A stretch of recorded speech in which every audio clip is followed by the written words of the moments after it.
Good morning, everyone. Happy Sunday. Glad to be back.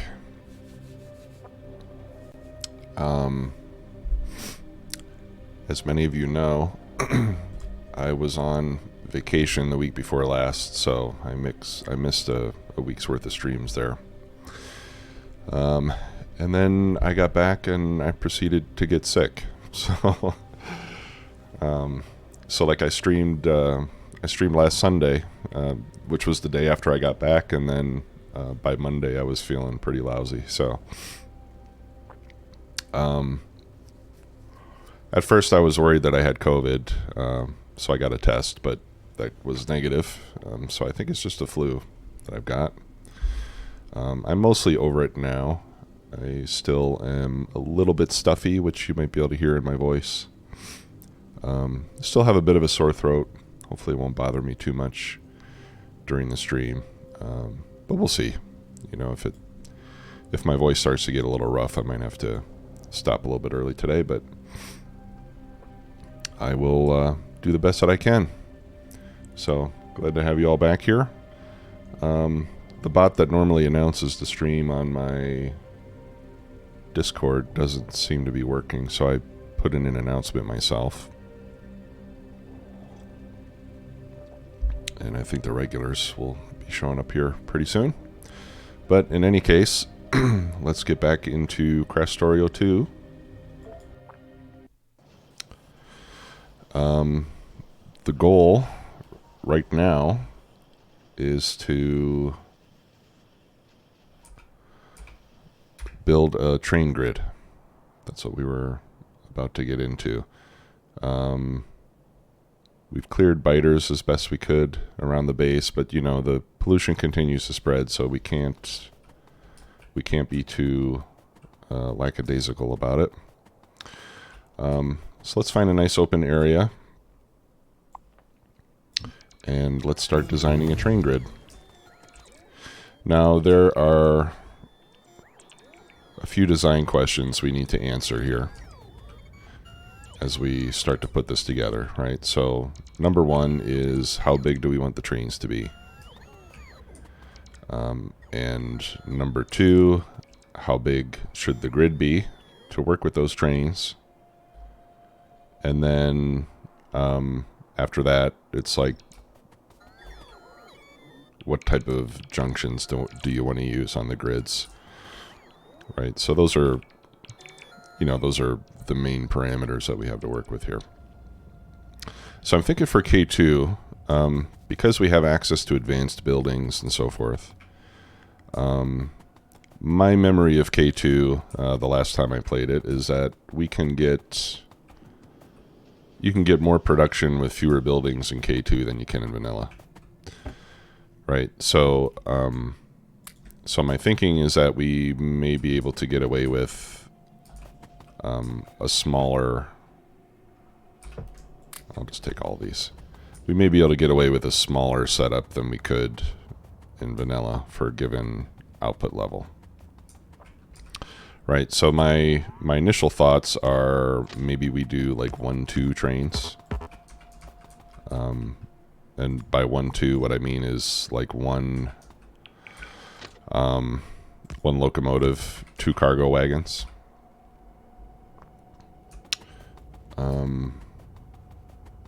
Let me build more engines actually so that we can construct one of those locomotives.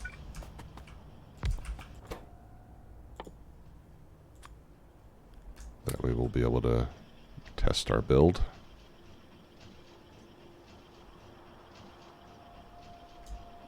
Okay. I'll just let all those build. Okay. So if we were going to do... Well, often what I do is I'll make it work with a given number of large power poles. That's how I tend to size things. I don't have access to those poles yet. So let's do this research after plastic. Since we do have the green science cards now.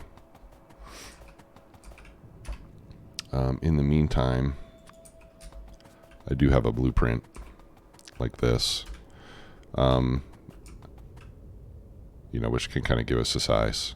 So there's a couple ways we could design this. Like, usually what I do is I'll have a rail, and then I'll skip 3 and then put the other rail in the other direction here. Right, so this will be, these will be one-way. We'll do the grid with one-way track. Okay, and then when you have that, you can put your power poles in the center. Right, there's room for roboports in the center as well.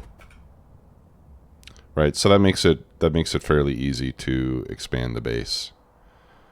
Right, and even with roboports and stuff in the middle, you still have room on the inside to place signals. Right, so this is a pretty nice setup. Doing it this way, so that way you can put your infrastructure in between the rails around the grid, and then you just build into the middle. So I'm inclined to do the same thing here in this case. So the question is how big, right? So if we do 1-2 trains, then I'll build 4 wagons. We can see how big those are going to be. So like a 1-2 train would be, let's see, it would be that big. Right, so you wouldn't need a very big grid to be able to handle multiple 1-2 trains. So what I'm thinking is,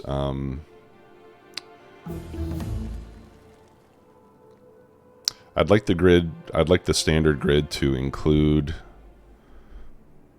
any kind of stackers that we're going to incorporate into the design.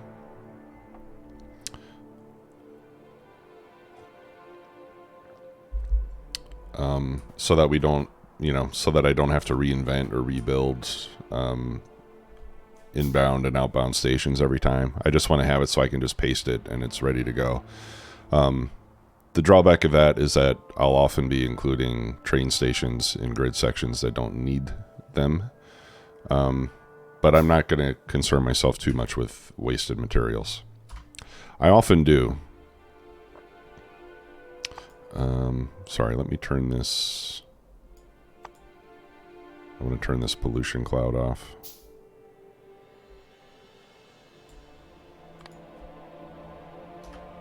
Okay.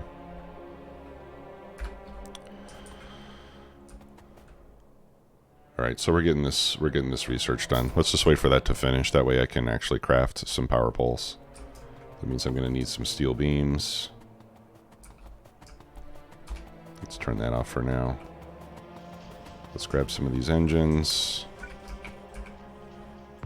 And let's make some steel beams.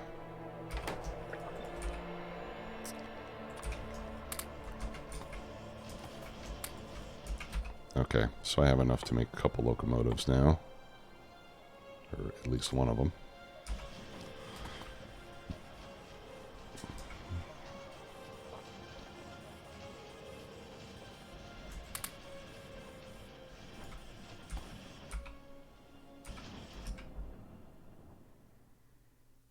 Okay, yeah, the large power poles take 4 steel beams each. So we'll need quite a few of these.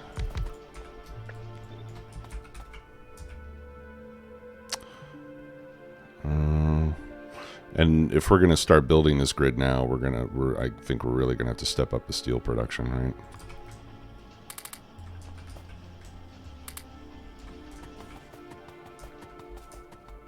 Fortunately, the science is coming along pretty well. Okay, and then for the intersections, the 2 options are, like a crisscross intersection, with loops in each corner, that type of a deal. There's lots of designs for that. For example, in this grid, let's see if I can find an example of one. Okay, so there's a roundabout intersection that we could use.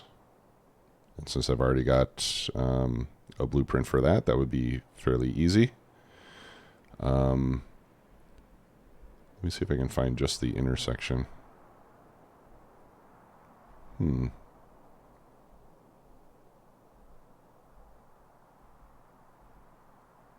Yeah, so that's an example of a four-way junction.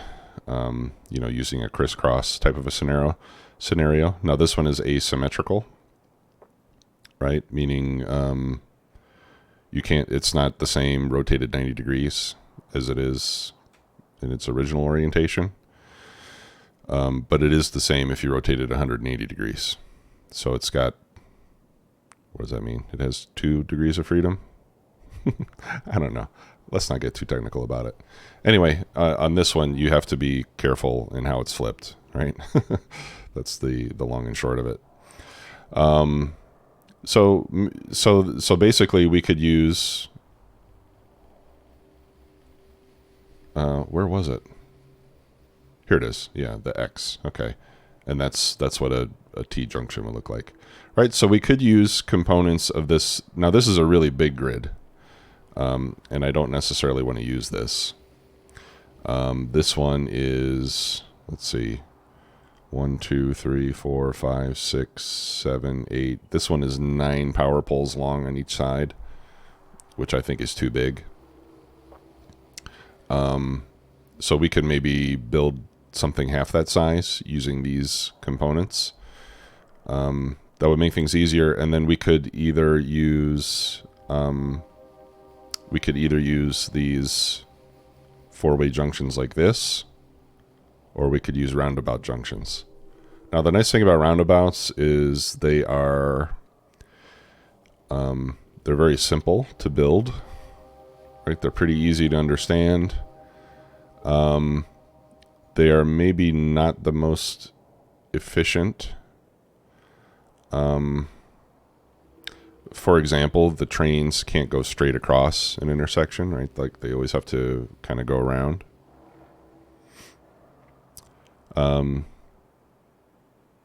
Hey, good try. Isn't almost everything mass produced? Pretty much. I mean, I think that's kind of the way for all of Factorio, to be quite honest. Mass produce everything. Let's do some more of this. No, you know what? Let's not do more of those. Let's wait till we have more science output, because those take a long time.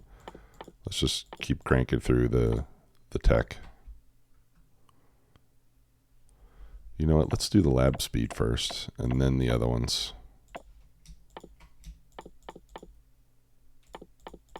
There we go.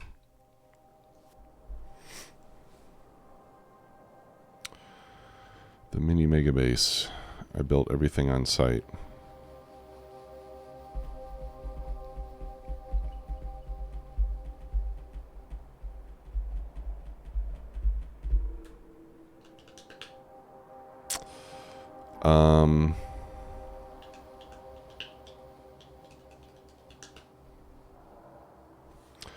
Mini mega base.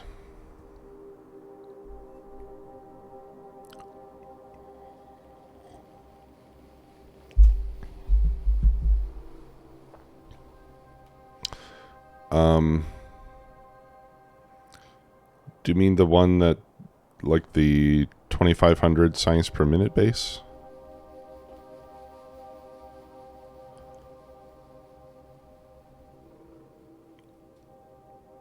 Well, no, because that's the one where I used the Alexi design. Oh, okay. Yeah, that's where I used this design for that particular playthrough. Bear with me 1 second, guys. It's kind of warm in here, and I'm gonna get the AC going a little bit stronger.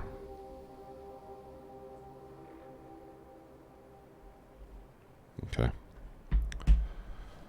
That's better.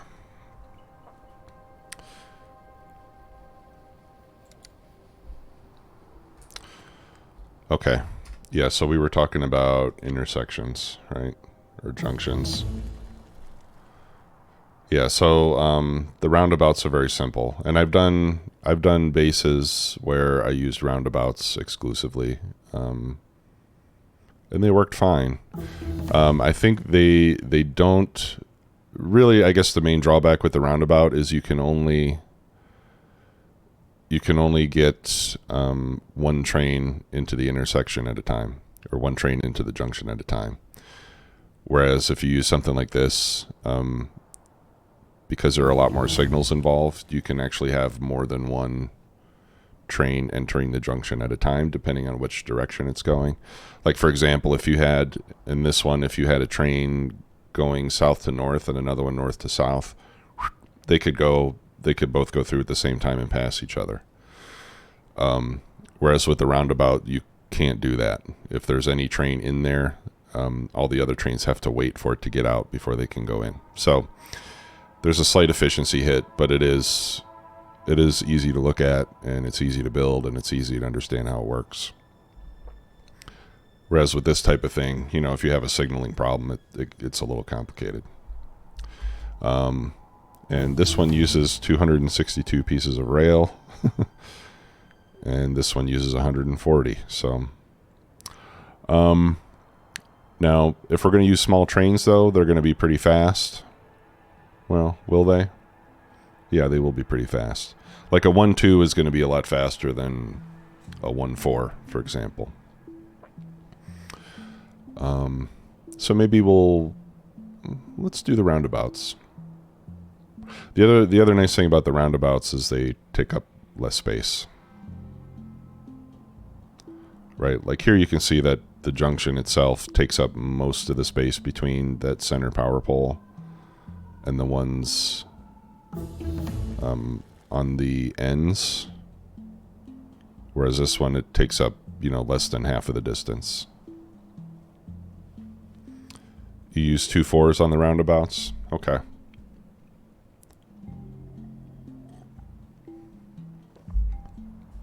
Yeah, so I think we'll do 1-2s, and because we're using a lot of mods and stuff, I think even if we find that 1-2s are struggling to keep up, here's some things to consider. Our plates are stacking in 200s, right? So that means that's like twice as much as what we normally have in vanilla.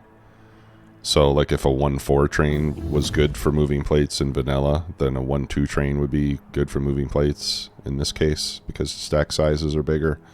So yeah, so I think 1-2s. I think we'll do 1-2s, and we'll do roundabouts. So let's start working on the design.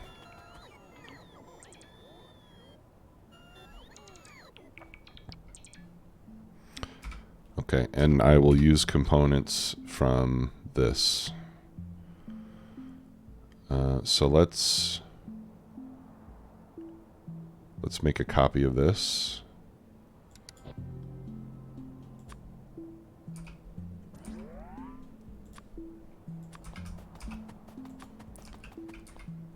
Okay. And let's start with the roundabout. And then let's think about how we want to align this to the grid. I'm thinking centering it on the grid like this will be the way to go. Oh, I can start making some of those power poles now. Let's do that. I'll go get the steel beams first that I've been crafting.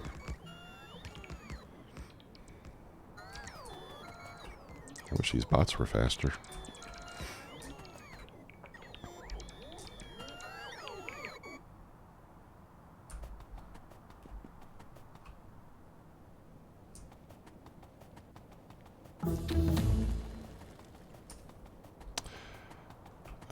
And now that I think about it, you know what? Maybe I will want to change this.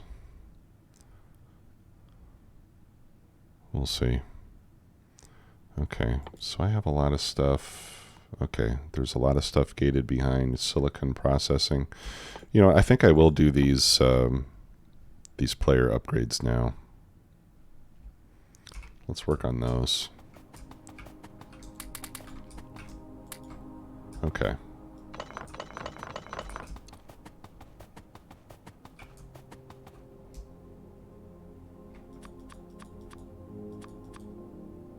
Yeah, I should just make as many as I can. Alrighty.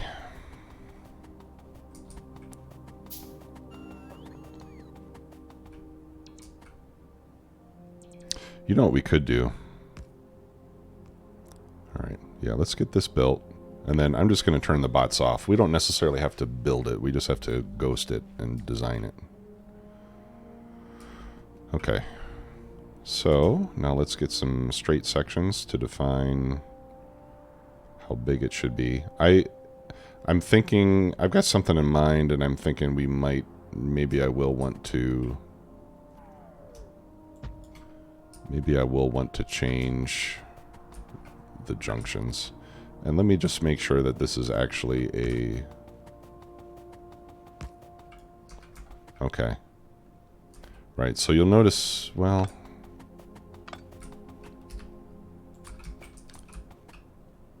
Okay, yeah, that is the maximum length for a power pole. We can test that. Oh, okay, no, it's not. That's actually not the exact length of the maximum length for a power pole. It's a little bit short. But I think that was done just to make things fit better. I wonder if we can make this chunk aligned as well. We'll see. Okay. So that's 4. All right. Yeah, it's not going to be chunk aligned this way. 1, 2, 3. That's 4 power poles. Yeah, so I think maybe one more like that. So 1, 2, 3. That's the center of the grid. 4 and 5, which means that here is where we would put the next roundabout.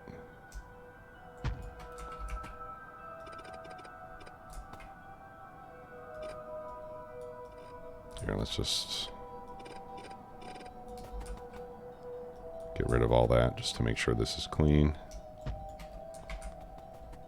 Okay, so that would be one section. No, unfortunately, power poles are not designed to be friendly with chunks.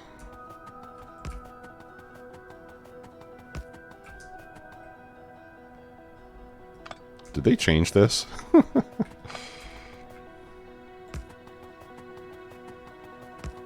What?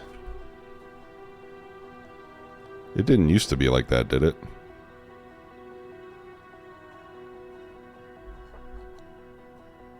K2 changed it. Okay.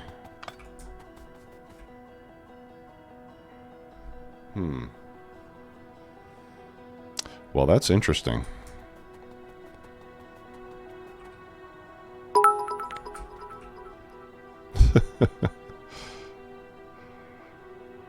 Hey, Kira Eros.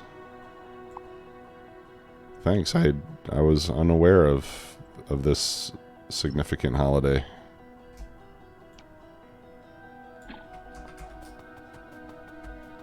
Okay, so maybe we should modify this then. If we can chunk align it. I mean, that does mean that this design will only work in K2, right? But that's okay. That's beautiful. And like, why isn't that part of the base game?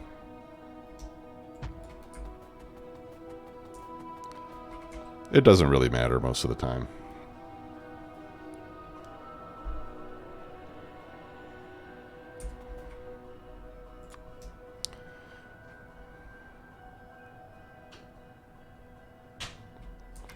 Okay. Yeah, it does look good. Okay, so we can ghost that. We can ghost that.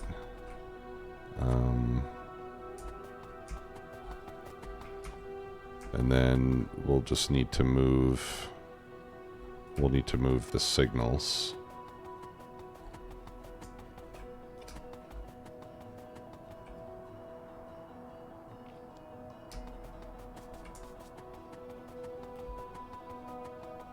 Okay. Here, let me make a new deconstruction planner.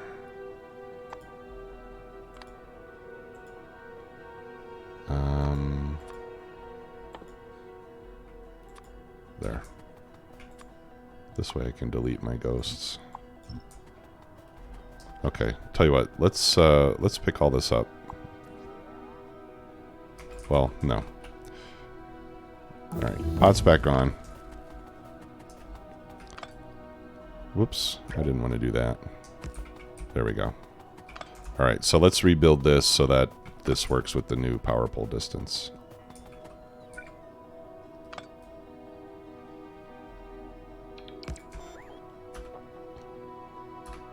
Which is just like that.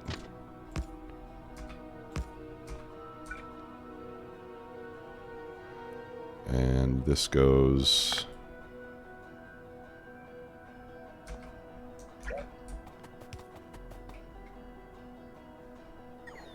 How does that go? Okay, so normally it would go right there. Alright, so the signals... So he's got the signals on the far side of the power pole, if that makes sense. Right? So that signal would go there. And then this signal would go there. Alright, so that's how these ends... That's how these ends should look. And we should be able to just duplicate this. Like so. Right, and then clean up the extra signals.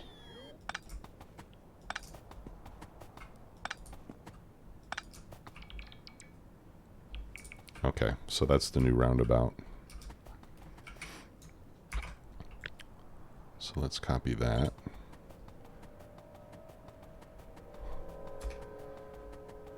And then this one goes here.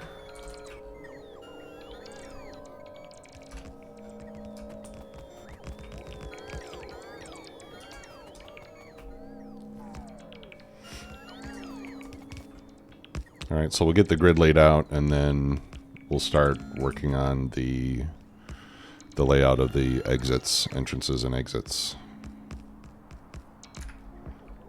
And we'll keep checking our map just to make sure that we're not getting ready to trigger any biter attacks, since we don't really have any defenses in place yet.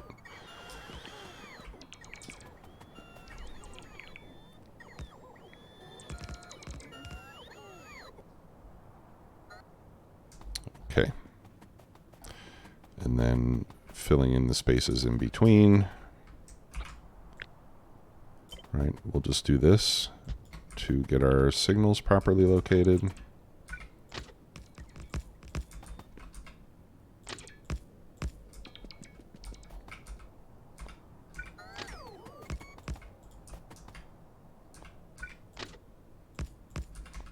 Okay, and that's one rail segment.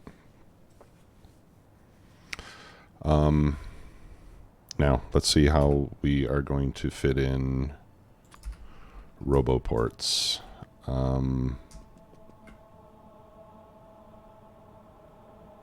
Okay. All right. So in this case, this is not 3. This only has a gap of 2. Okay, so roboports will still fit in between, but there's not enough space to fit a roboport and a signal on either side. But that's okay because we're doing right-hand drive. And because we're doing right-hand drive, it doesn't really matter if the roboports don't fit.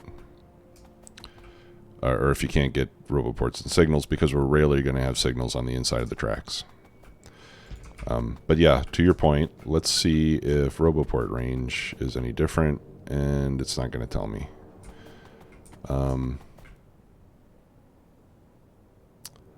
Let's see. Although I can do a test here. So if I put this one... All right. So the range, the logistics range here ends just below those power poles. So if I put the next one so that it ends at the same place.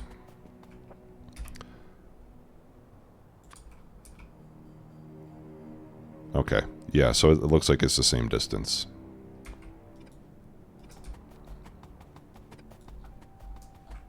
Okay. So how would we fit RoboPorts into this? Right, we can't have the RoboPorts precisely centered, but maybe we can center them in between the power poles, sort of. Yeah, it's kind of hard because I wish the range of RoboPorts and power poles would also be aligned somehow. But like something like this looks decent. Let's see, I'm not sure if that's... It looks like 4 tiles on that side. And 4 tiles on that side. Okay, so this is perfectly centered. So if we did that, then we could put... Well, let's finish the grid here, and we'll see how it works out. Okay, so I'm going to turn the bots off. Right, but let's make a complete grid, which we can do just like this.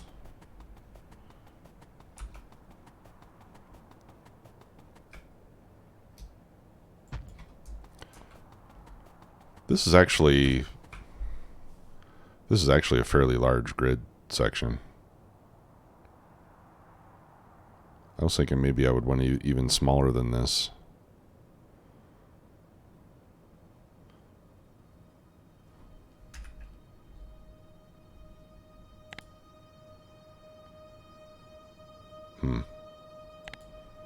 I don't know. Do you guys think I should go smaller?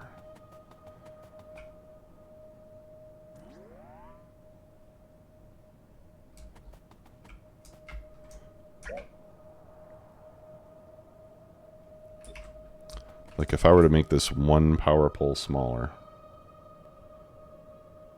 in each direction,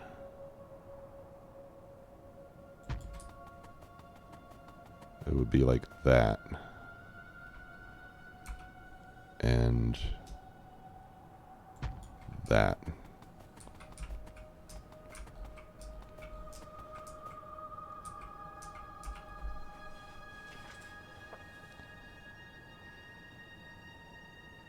I think I like this size better. What do you guys think? You think I should make it bigger? Good try.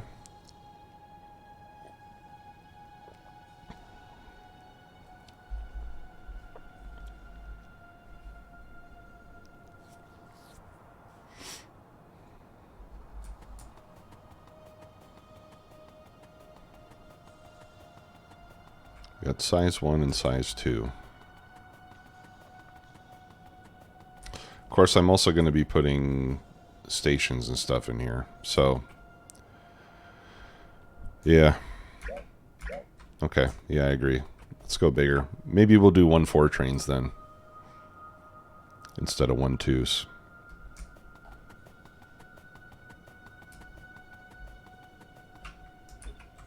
Okay. All right, so that's our grid. Now when it comes to the RoboPorts here,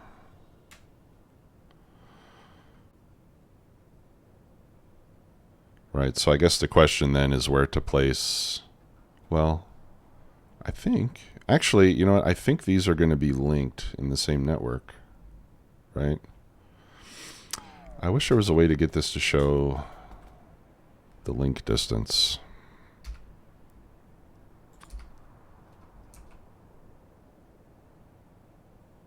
Yeah, but I think this one and this one would be linked together.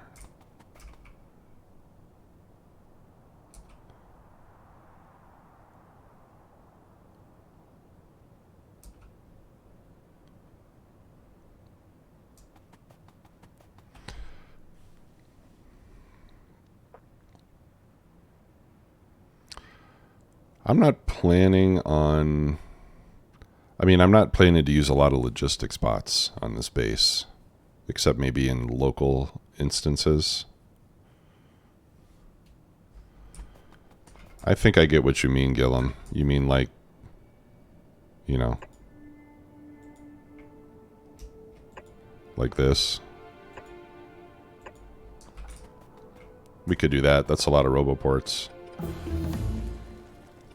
But what I'm saying is maybe we don't even need it, because I think that this roboport is going to link up with this one and this one and this one. So I think if I did them like this without anything in the centers of the roundabouts, then I think I'm going to have a linked roboport network.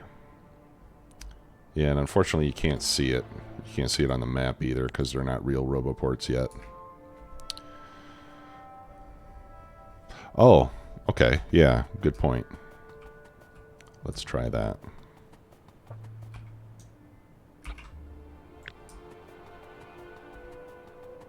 Uh-oh, I think something's being attacked.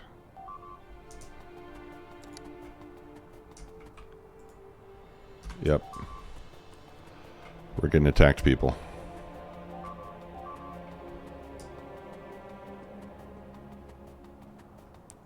They're eating my greenhouses, which is kind of weird because those don't even generate pollution, right?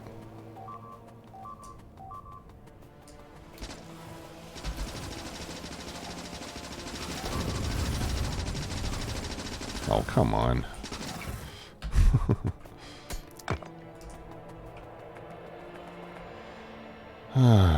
Okay.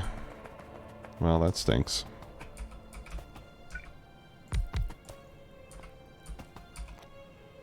Do I have repair packs? Yeah. Alright, let's turn the bots back on.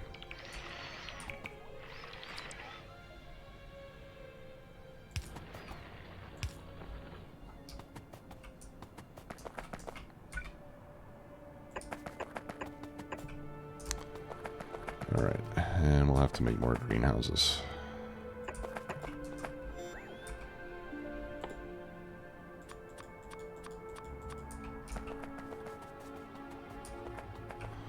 Alright, where did they come from?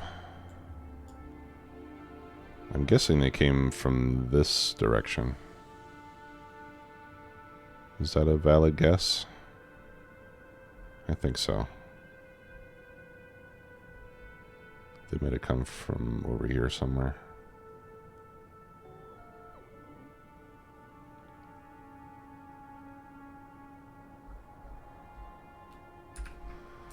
Okay.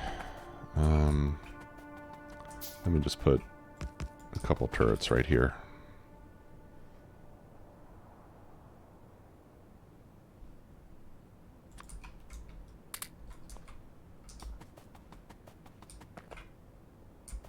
All right. That wasn't too bad, but we're going to have to start thinking about defenses here pretty soon.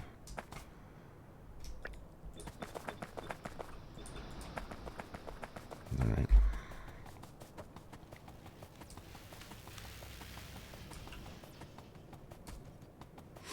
Well, that could have been worse.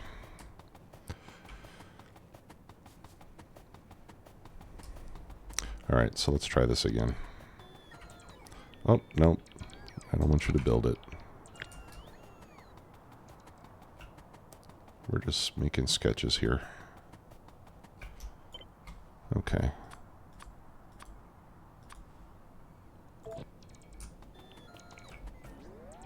All right, yeah. So if I did this, right, that is a completely contiguous roboport network. right? So almost the whole thing is covered in the construction area, except for the very center, which is okay. Really, the main reason I want the roboports is just to assist in the construction of the rail grid. Yeah, there's a hole in the middle, but that's okay. Once I build the grid, if I really need, like in a particular grid section, if I really need roboport coverage inside, I'll just put more roboports inside that particular grid. But for this, I can just copy paste as many of these rail grid sections as I want, and the bots will be able to go and build the whole thing. Right? So that's really the goal here. You'll have to do donut build. Right. You have to fill the donut hole. Okay, so I think this is good. I think the last thing I wanted to look at is radar, because I think it would be nice to incorporate radar into this as well. I'm kind of curious what the radar coverage is. Here I only have 2 radar. Oh, look. Look what popped up. That's where it's coming from. We got to go take that out. They're not allowed to be there, as far as I'm concerned.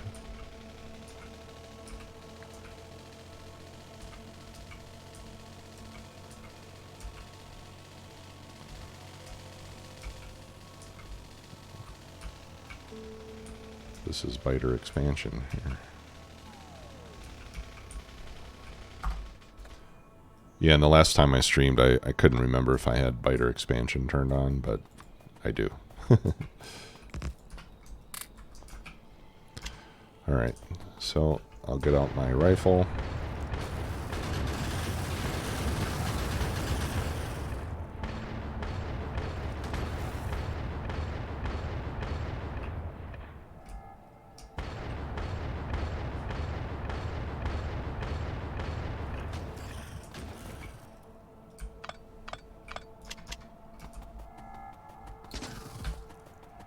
Nice.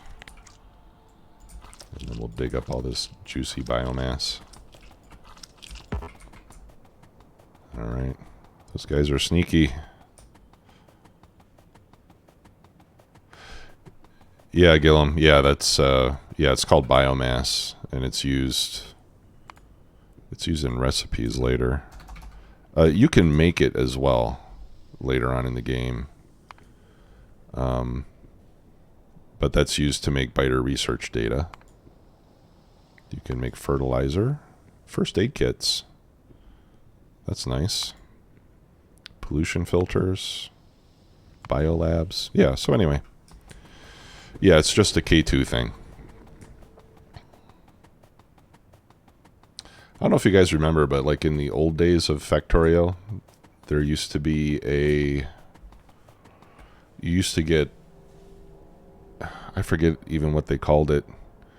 You used to have to kill biter nests to get little bits of alien goo that you had to use for like the final science pack. I mean, we're talking back in like, version 1.2, 1.3, something like that. Oh yeah, this is just K2. I'm not using space exploration here. Alien artifacts. Yeah, there you go. Back in the good old days. No, I'm being nostalgic. The game's a lot better now than it was back then, believe me. Okay. So, let's count how many chunks do we get from a single radar. 1, 2, 3, 4, 5, 6, 7, 8, 9, 10, 11. Okay, so the radars cover 11 by 11. Mine is 1, 2, 3, 4. Mine is 4 by 4. So having a radar in every single chunk is going to be a little too much.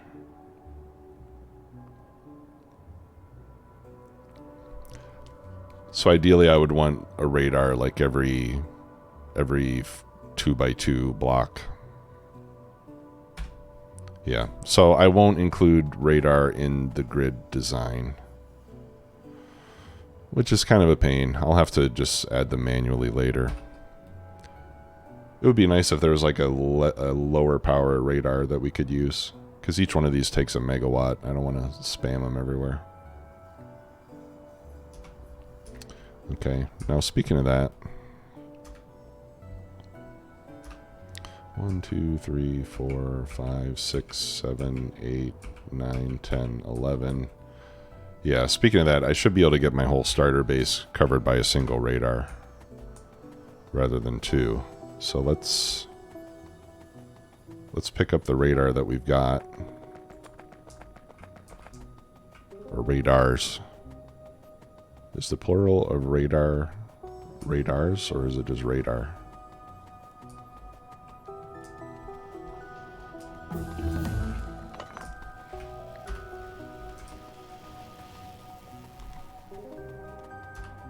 Yeah, and the other one's over here. So I'll pick these both up, and we should be able to replace these with a single one. Somewhere in the middle. Yeah, right here looks good. We'll put a turret next to it. And let's pick up some more ammo. And let's make some more of those rifle magazines. Okay, great. Oh, hey, Gemster. Well, I'm glad you could stop in. Nice to see you, as always. Okay, so this is our... Oh, yeah, let's not get too hasty. This isn't our rail grid yet. We have to design the stations that are going to go inside of it first. And then we'll have to decide where to put it. Unfortunately, this is not big enough to encapsulate my entire starter base, so I think what we'll do is we'll just, you know... Well, I mean, maybe this is as good a starting location as any.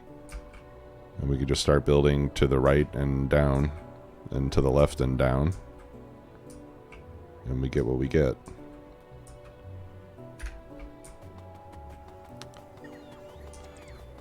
So let's go ahead and build this out. I'll need to make a few stations.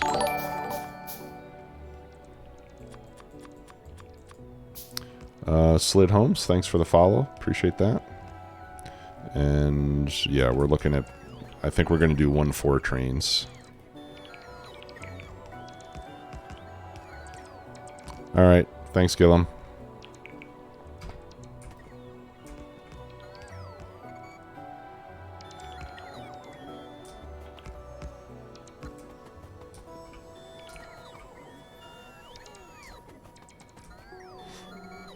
Yeah, because I want to start scaling up. Oh, thank you. I appreciate that. Yeah, you know, actually these days I'm doing a lot more streaming than I am YouTube stuff, as you probably noticed. All my recent YouTube content is just me uploading my streams to YouTube.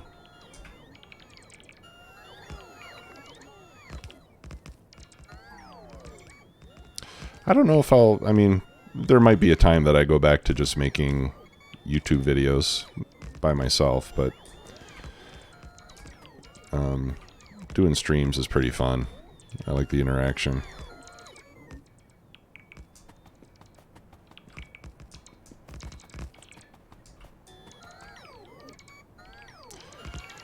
And I just do this for a hobby, so I don't really, you know, I'm not like a professional content creator or anything that has the time to do streams and multiple YouTube series and stuff, so I kind of have to choose one or the other.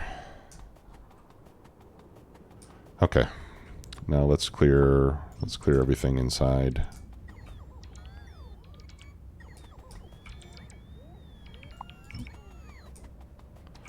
And then we'll figure out how to make our stations. All right, and let's throw down a train.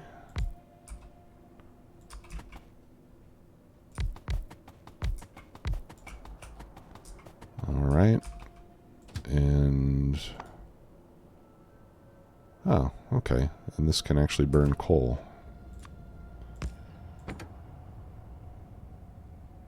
Cars can't burn coal, though.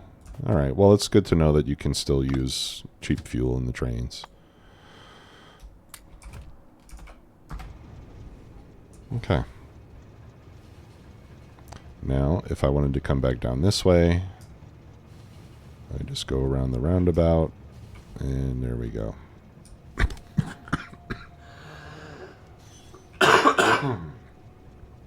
Pardon me.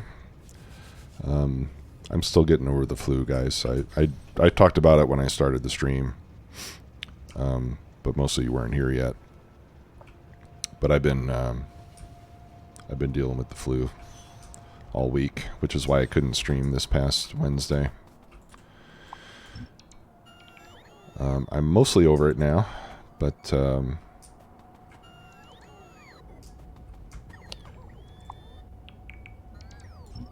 I think within the next couple days, I should be pretty much back to normal. I'm mostly over it. I still have a bit of a sore throat and a cough, and I get tired pretty easily.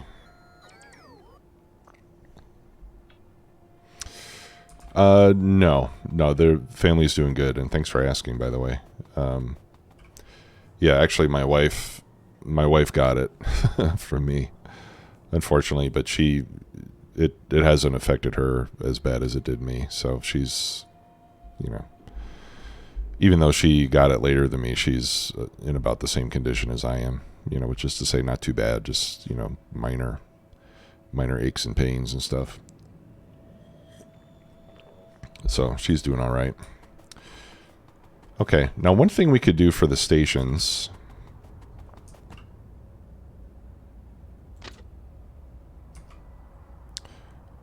would be something like this.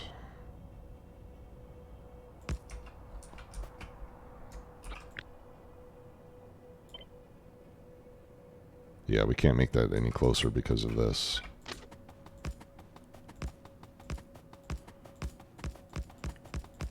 Right, so we could...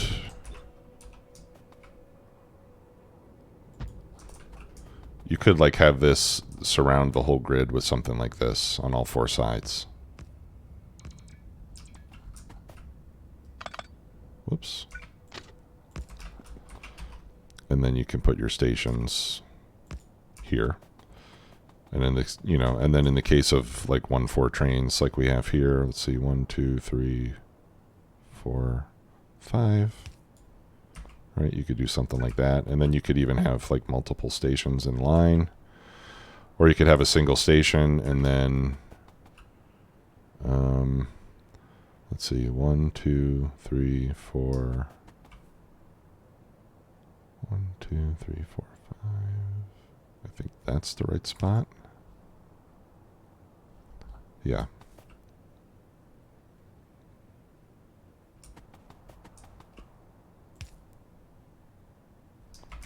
Right, so you could do something like this, and then you have the station there, and then you can stack up 2 more trains right behind it. Hey Creed, yeah, I did say 1-2 trains before, but since the grid is as large as it is, I think we can handle 1-4 trains, which means less traffic, and less traffic is better.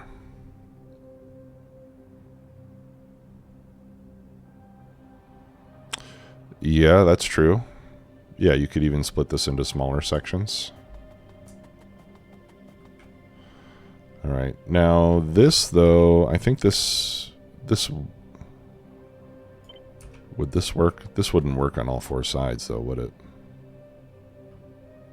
No, because then... Yeah, see, then they're going to be getting...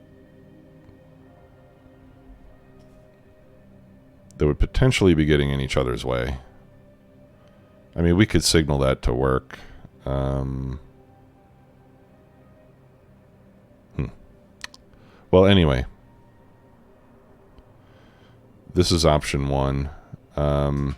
The other option would be to do something similar to this, but have the entrance and exit off of the main rail. 3, 4. That's actually spaced out by 4. So 2, 3. What you could do instead is something like this.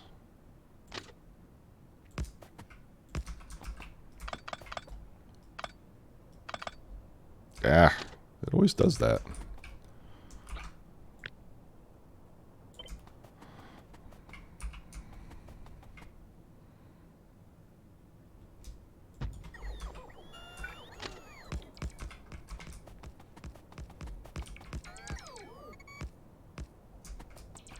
Okay. So if we were to do something like that, let me get rid of this bit of rail.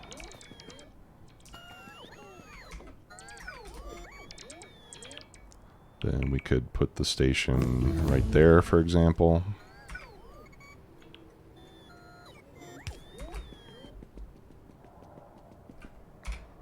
Okay, nice. What else do we want to do? All right, let's do silicon processing, and then that's going to unlock advanced electronics, solar energy, and a whole bunch of other goodies.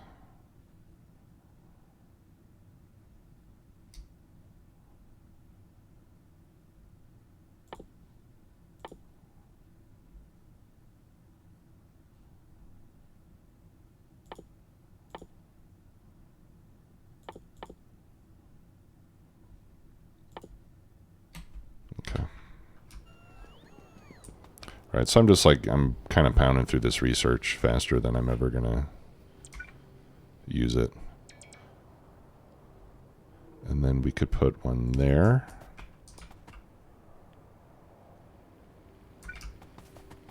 And then I think one there. Okay, so then this would allow one train in the station and one queued up behind it. Right, so we would just have to enable a train limit of 2 on these things, right? So that it doesn't fill up. I think I like this better. Because that you can put into every corner.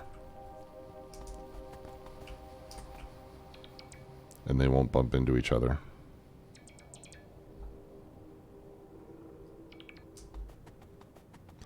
Now where this gets tricky is if you need, if you need multiple inputs and outputs, then we might have to do some fancy circuit stuff. Hey Lanesta, how are you? Yeah, so this could hold 8 trains in each grid. Yeah, so let's go with something like this. And let's have this train go to the station. There we go. All right. So in this case, let's put that signal there. That way this one can go green more quickly.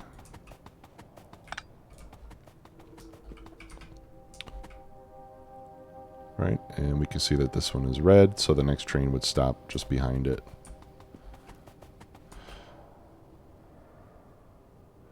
All right, and then we'll put a signal right here. Well, is that really needed? No, I don't need a signal here. Because if a train's coming here, then as soon as it gets past this signal, then this signal will turn green again, and this one will be green as well. Okay, and then for joining back in, I think we'll want to put a chain signal there, and we'll put a chain signal there. Okay, so this way,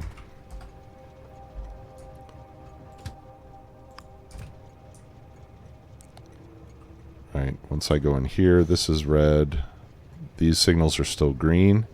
So even if I've just left the station, if there was a train coming this way, it would have priority to pass through, or it would be able to pass through. until I get there, and then the train coming this way would have to stop there to wait for me.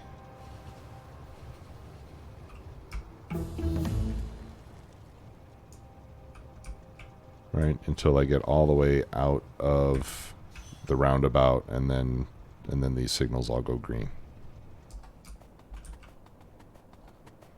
Well, not green necessarily. They would be green if you're going anywhere except here. If you're going here, then these evaluate as red. Okay, but if you're going anywhere else. So when you see these signals, when they're blue, this light blue like that, that means that some paths are green and some paths are red. So it depends on where the train is trying to go, whether this is going to evaluate as red or green to that particular train.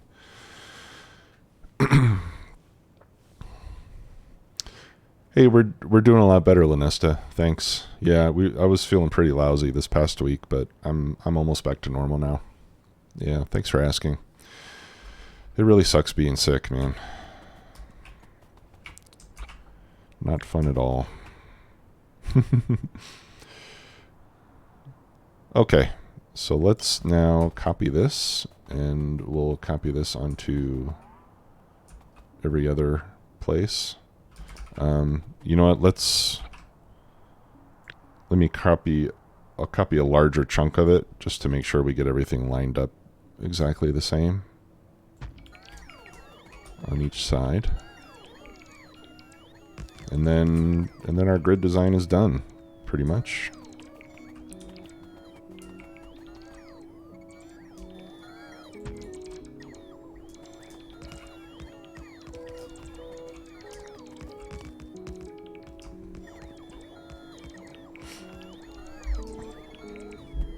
And then we'll just have to wait till we have roboports.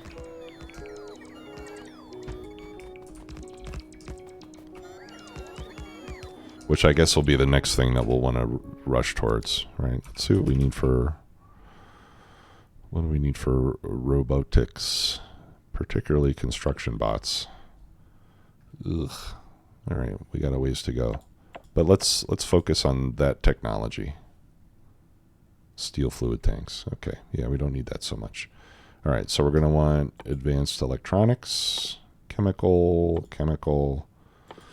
lubricant, engines, and so forth. So we're going to need to get blue tech cards.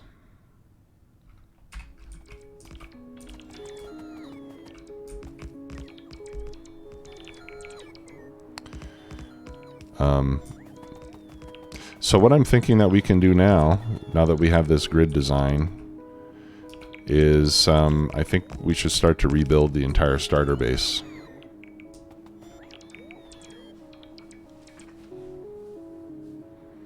And just incorporate it into our rail grid.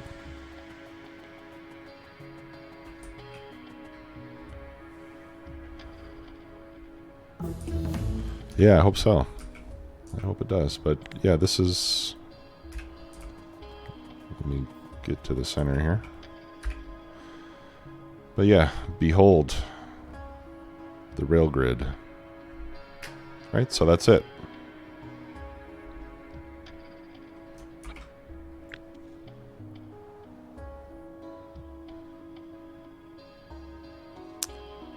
Is this going to copy all of it?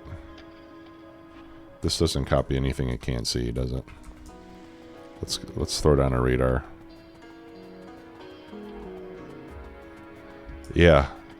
Yeah, this is this rail grid will only work in K2 because it's taking advantage of the slightly longer power pole span that K2 has. Yeah, hey JC. Yeah, I'll throw in radars myself. My grid is 4x4 chunks, and the radar in Krastorio covers an 11x11 area. So I think it would be kind of a waste to put a radar in every single grid cell. So I'll just have to place them manually at the end. I'm thinking maybe like probably just like every 2x2 every 2x2 section of rail grid. What we can do later, though, is once we have a lot of infrastructure and we can build this faster, I can make another blueprint that's a 4x4, or I'm sorry, a 2x2 section of these grids that does include a radar. And then as I'm expanding, I can just plop down 4 grids at a time, including the radar, so that we don't have to do it manually. But for now, we'll do it the old-fashioned way. All right, which in my case, I'll put this radar in the bottom corner here.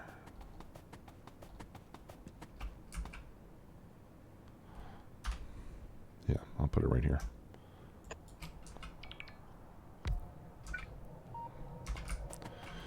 All right, and we'll put a turret next to it as well. There. Okay. Yeah, and as you can see, this is grid aligned, which matters to some people. Most people don't give a rip. I kind of like it, though. So, there you go. I like that. Okay, so now I should be able to copy the whole thing.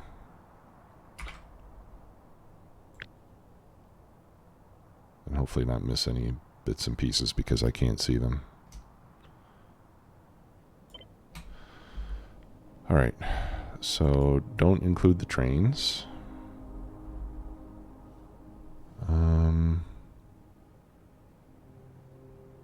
Yeah, that looks good to me. Oh, one thing before we do that. I think the other thing I'd like to do, instead of Sean M. Chase, let's just rename the stations to some sort of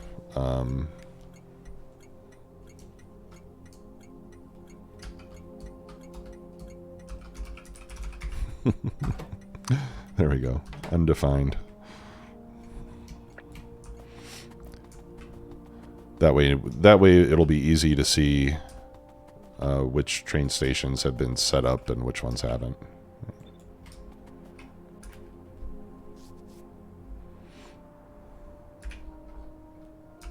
Okay.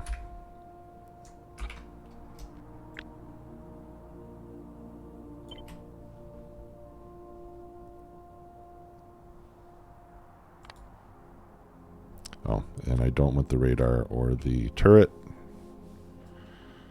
Okay. I think that looks good. Let's ship it.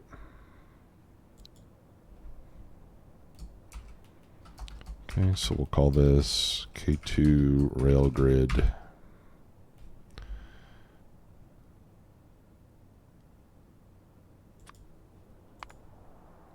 And I'll put a 1 here just because that's a single grid. Single.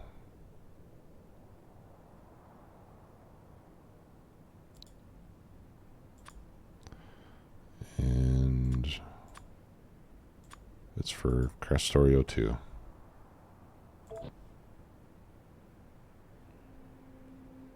Okay.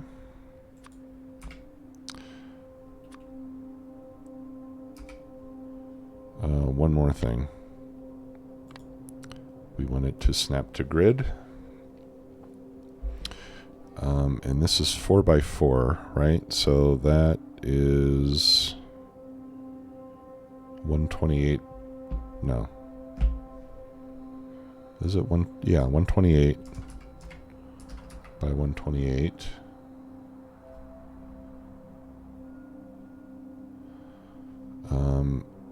And we have to shift it.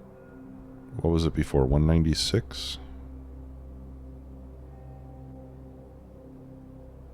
We need to shift it by 34. Is that right? Yeah.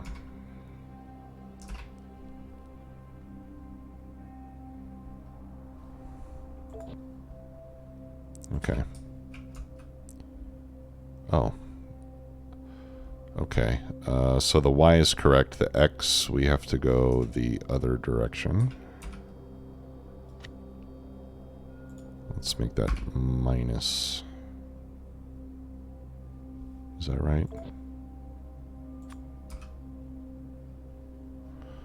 No. All right, so maybe X needs to be 0.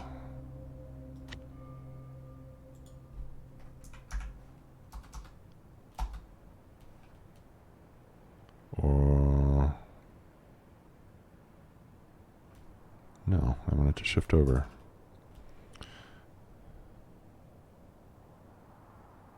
Grid position.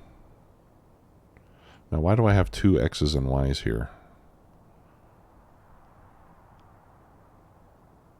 Grid size, grid position.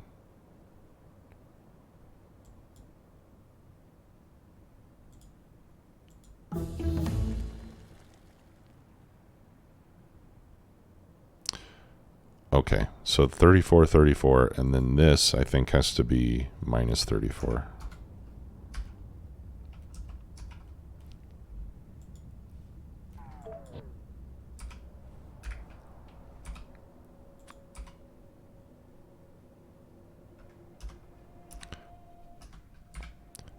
I'll get it.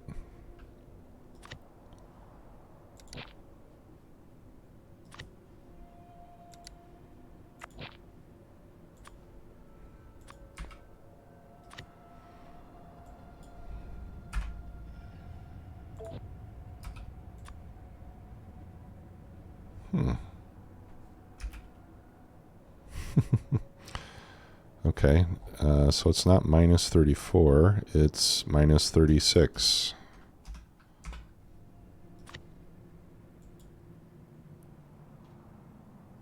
Or no, it's 32. There we go.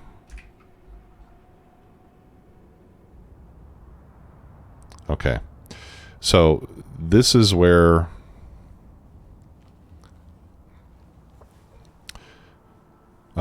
hey Shot Shadow, I'll get to that question in a second. So this is where having a chunk aligned design works, because now I can set this blueprint to match the absolute grid, which means I can put one of these anywhere I want, and I know that it's eventually going to line up with all the other ones, right? Whereas if you do the relative positioning, you always have to start, you have to do it in reference to one of the other ones that you've already placed. But like in this case, if I wanted to grab this copper, I could just stick one right there, boom, wherever. And I know that eventually when I build, it's going to line up with the original one. So that gives you some additional flexibility. Okay. All right, good. All right.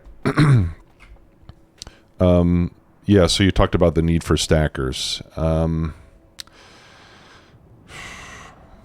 My thinking here,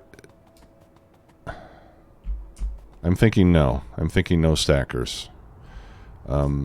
So each one of these can hold a train in the station plus one more behind it. So the idea here would be that each one of these, we can enable a train limit. And maybe I should include that. I should probably include that in my blueprint, to be quite honest.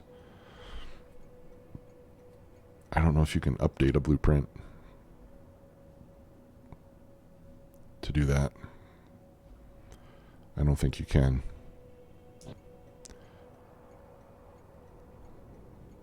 I probably should have included that to begin with. Yeah, let's do that. So if I limit these stations to 2, then we'll only be able to send 2 trains to these stations at a time, and then you don't need a stacker. So my plan, I guess, is that I'll use train limits to avoid the need for a stacker. And any other trains that have material that is eventually destined for this, if there's more than 2, then they can wait wherever it is that they're loading up. So I'm going to try to do this without stackers and keep it lean.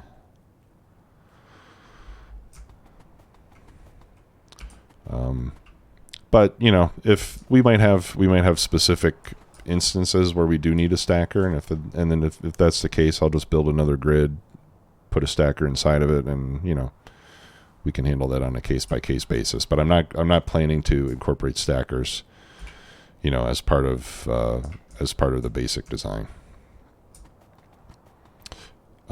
Aside from this, I mean, this is, you could consider this to be a small stacker. It only handles 2 trains, but all right. What was I going to do? Oh yeah, we have to redo this blueprint now.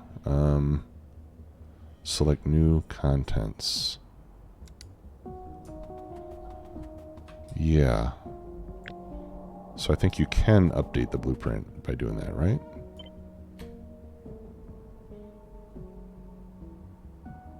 What? Okay. No, let's not do that. Oh, it's too late. Okay. 128, 34, 32. Let's remember that. 128, 34, 32. Okay. Let's get a new blueprint now.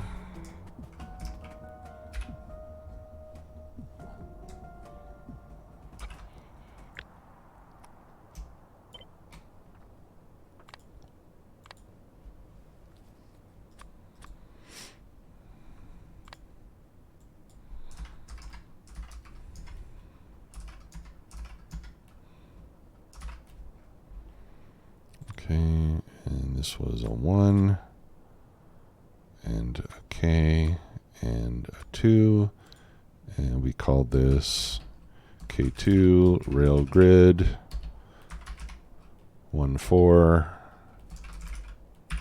trains. I think that's an even better label.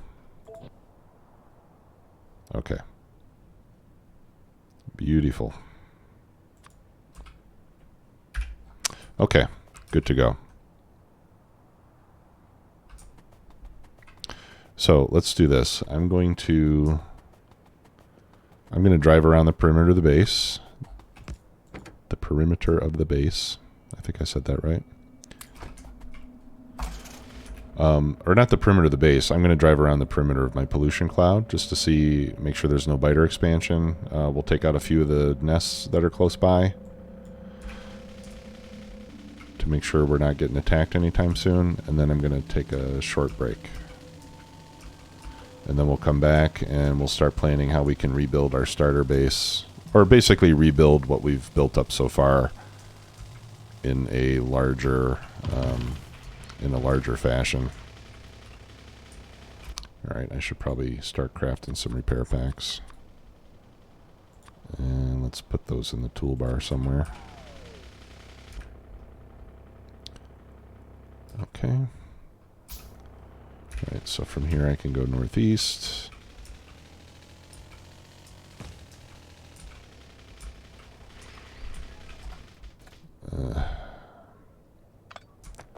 Looks like we might be faster if I do it without the car.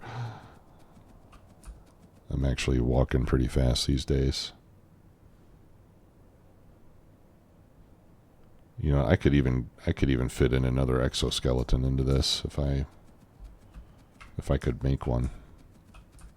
I don't have it researched though. Okay, so my blue chemical card is putting a stop to robotics, but I could I can do more red and green research.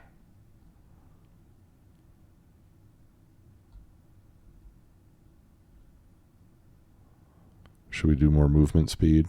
All right, let's just start. How many levels of these are there? Okay.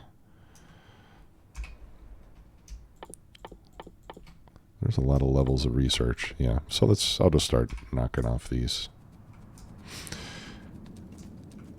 Evelement123, hello. How are you? Welcome to the stream.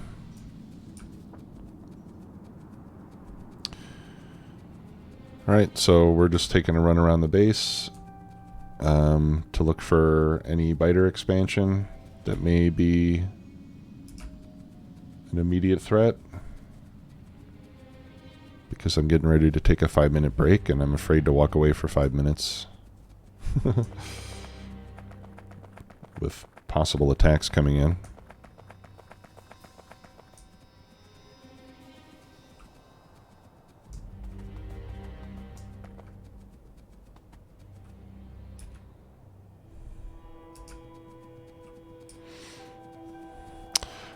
I do not have experience with those mods. No, I don't. Haven't tried them yet. I know... Who was it that... Somebody... I think... Didn't Catherine of Sky do a 248K playthrough recently? I haven't seen it myself, but I want to say that she did.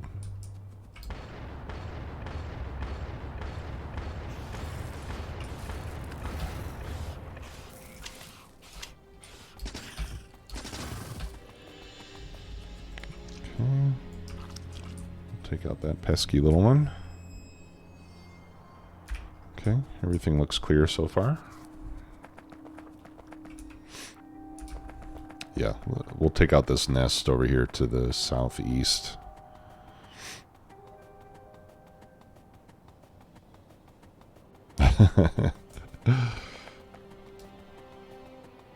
That sounds like a pretty challenging set of mods.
All right.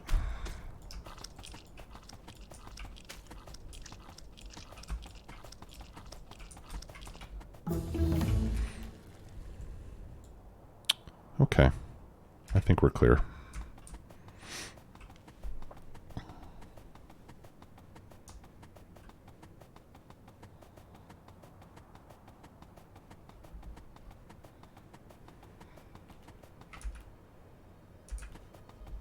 Okay, maybe this is a good time to get in the car.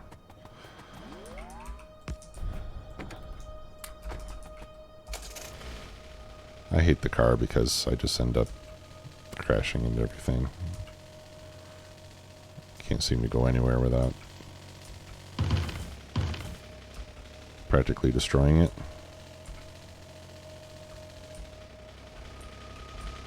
Okay.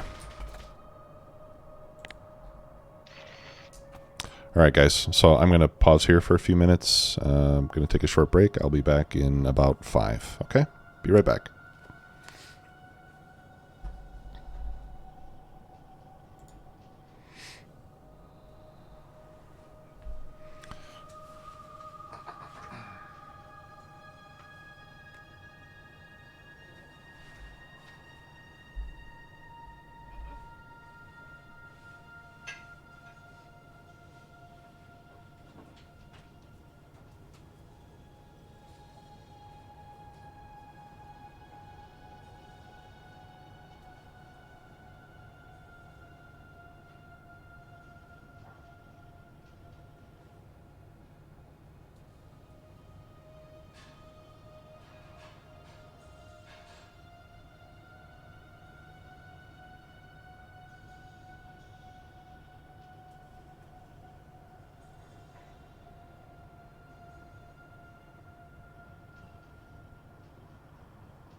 Okay, and I'm back.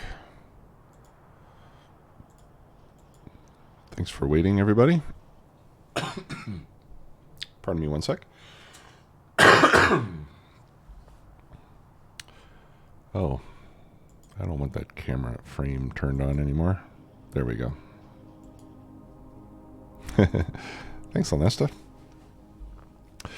Just had to go and refill my coffee and visit the loo and all that good stuff. Okay. So, looks like nothing got attacked while I was gone, so that's good. All right. So I think now what I would like to do, as I said before, now that we've got the basic grid design finished, is, to start rebuilding all of this into our base. So I think we should probably have... like one grid that's dedicated to labs. And then we can set up a second grid that builds science packs.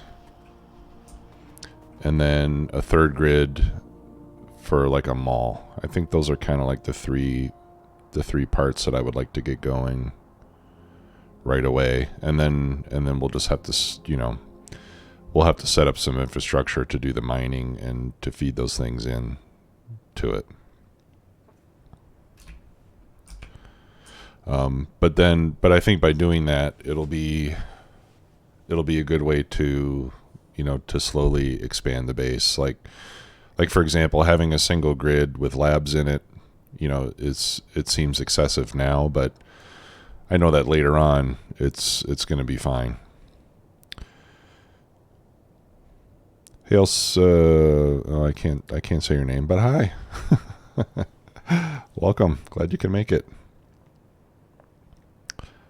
Elsa Zocht, we talked about your name in a recent stream, and I think that's how it's pronounced, right?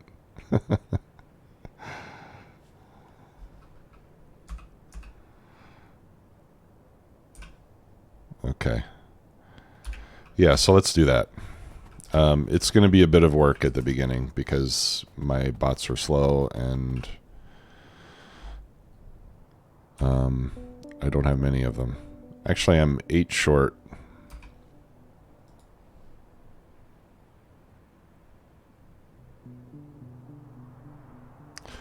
These bots, I can run 30 bots on each of these. How am I doing on fuel? Oh, I'm doing great on fuel. These should last a very long time. These will run 30 bots each. I've got 42 because I've lost 8 already. But I could handle up to 120. Although I don't think 120 is going to help me all that much because it'll just drain my batteries faster. I think 50 is probably a good quantity right now. I would like to get back though the 8 that I lost. So let me check something here real quick.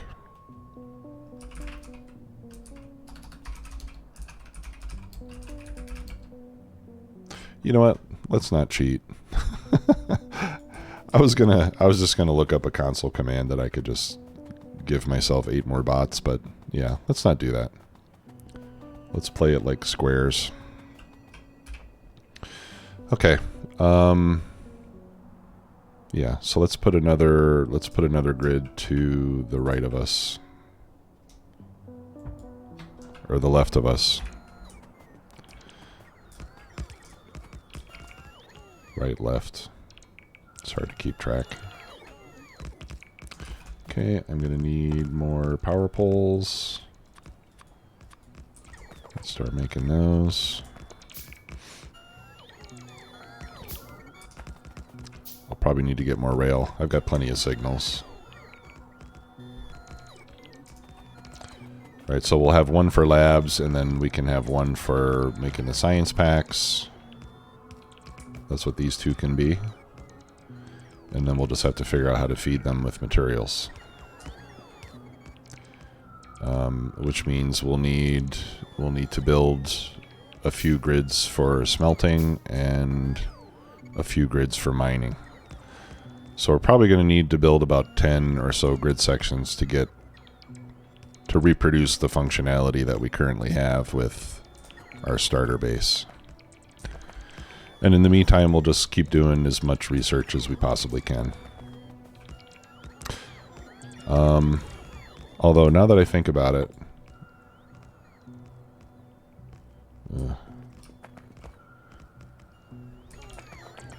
let's finish building this, and then let's take a closer look at what it would take to get those blue tech cards. Because I'm thinking that if I can advance, if I could get construction bots and roboports made, this would go a lot easier. You know what I mean?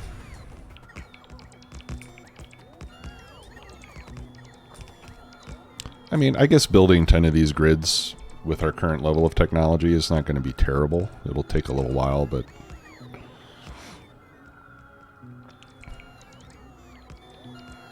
it's not going to be the end of the world. In fact, I could even rig up some temporary train stations in the starter base to load up all the plates and stuff that I'm smelting there. That would make it faster, right? Let's do that. That sounds like a good plan.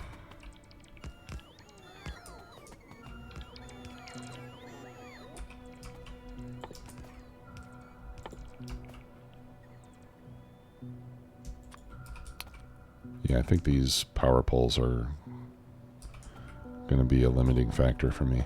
Okay, I need more rail, and I need more steel.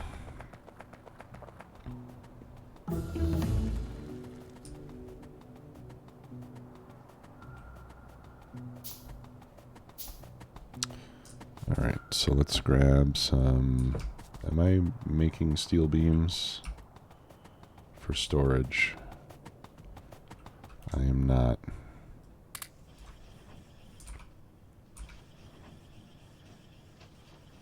Okay, so let's do that.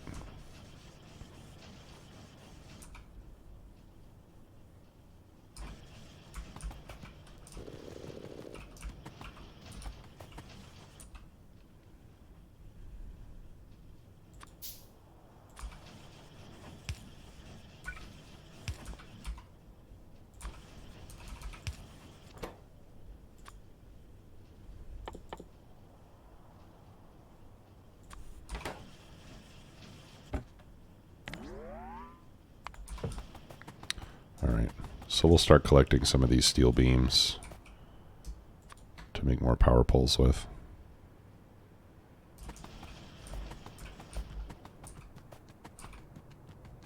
And let's go back and steal some of these plates. Alright.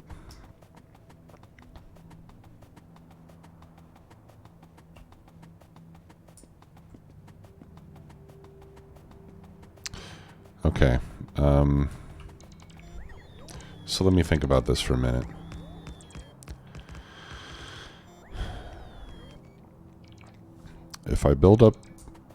If I recreate my infrastructure now with this before I do the blue science cards, it'll be a little bit slower,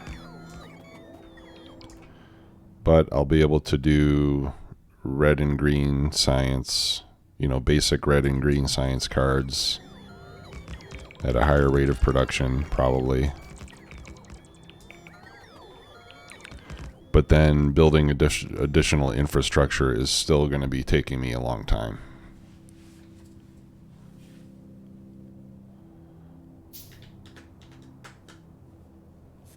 So maybe I should get robotics first before I start building out the grid. I think I should. Yeah, Lanesta, I think a construction train.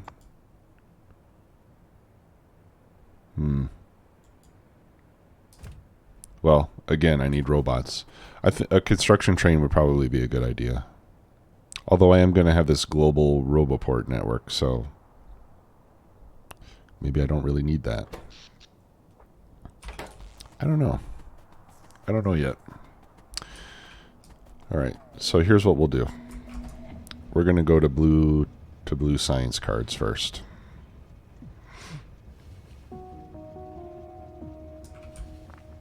Oops. Okay.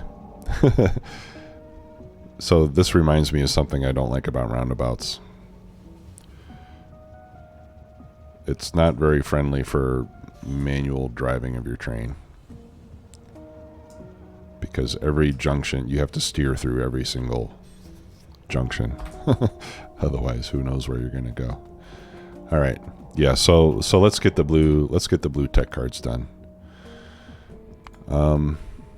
Let's try to use Factory Planner for this. I haven't done that much lately.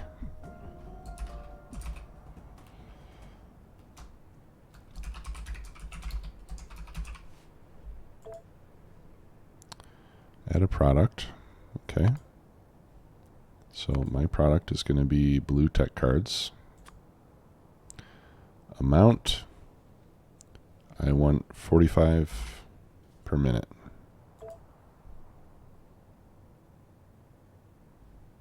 Okay. Add a recipe by left-clicking the product. These tooltips are awesome. Oh, left-clicking. There we go. Okay. All right, so we need 4 machines. We're going to need glass.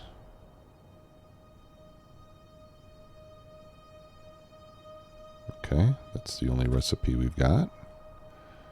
We are going to need advanced circuits.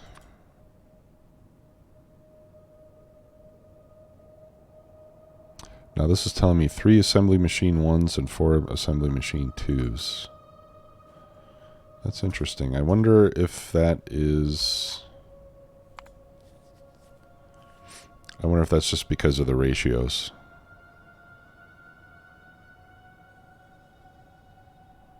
That's 1.5. Wouldn't that be the same, though, as 2 assembly machine 2s? Yeah, it would.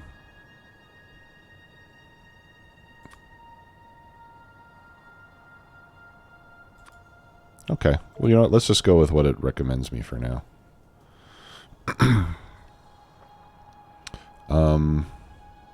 Yeah, we'll go with the low tier stuff. Electronic circuits, electronic components. Now circuits I've already got.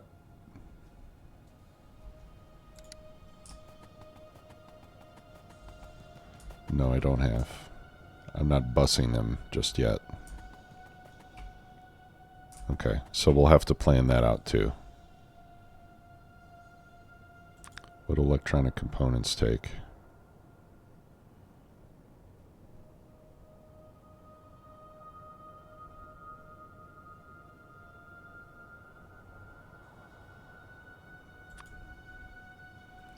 Glass.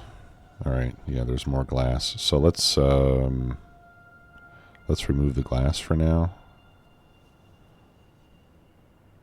Control right click to delete. This is a lot easier to use now that it's been updated a few times. I like this. Okay. So there's electronic components. We've got electronic circuits.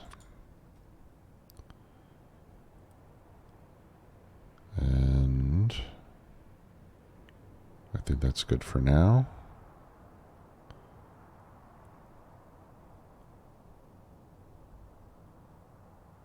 All right.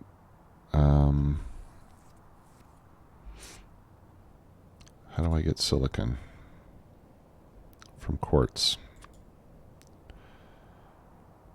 How do I get quartz from sand and water? Okay. So we got all that figured out. Then we'll add the plastic. Okay, yeah, coal and petroleum. We can do that already.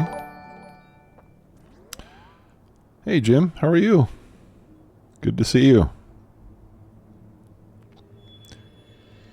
And then we've got sulfuric acid,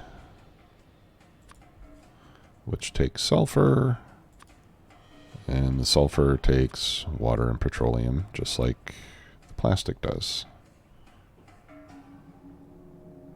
Well, it takes petroleum. Okay. And then for the petroleum, there we go. And finally, we need the blank tech cards. I'm not going to worry about the blank tech cards. We can make those for days.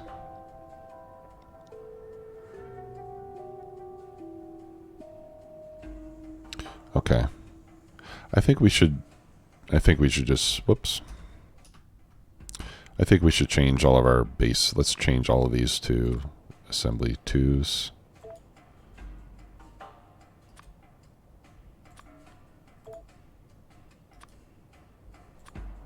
Especially where they work out to whole numbers. Okay. I think that's everything, right? Other than the blank tech cards, but we're already making those, and we're making a lot of them. Okay. So that's what we need to build. Can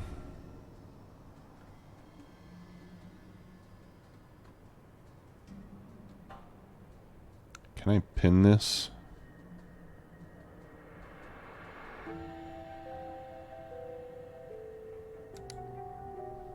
Oh, that's nice. You can pause the game while you're doing this. That's amazing. All right.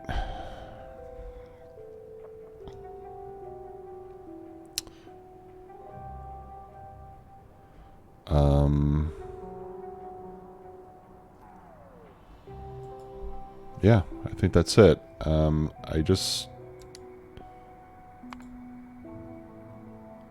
Compact view. Ah. Yes.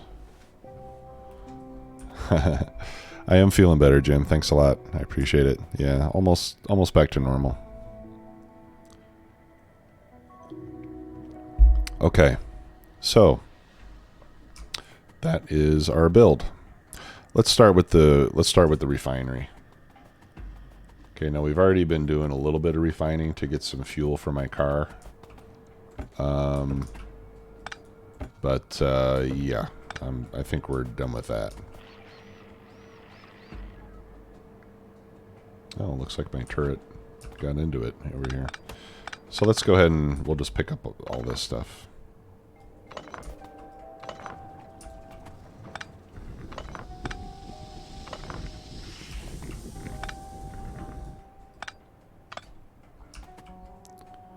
Okay.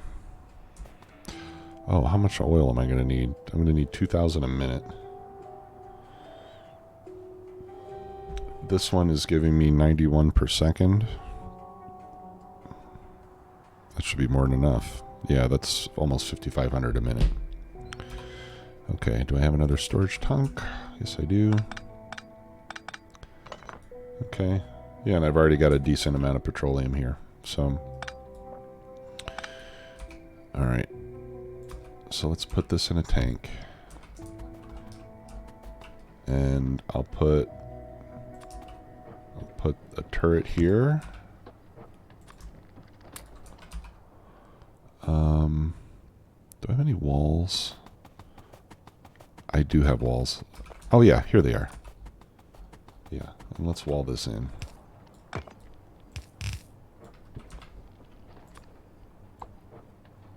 these trees out of the way.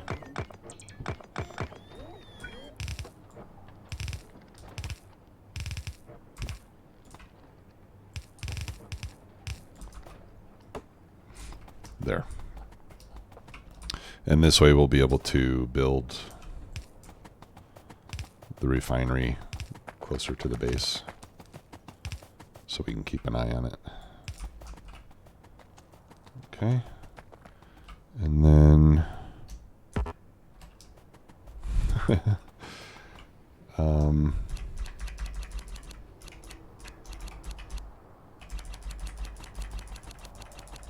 I don't want to lose that. That's good stuff. Oops. Gotta stay in range.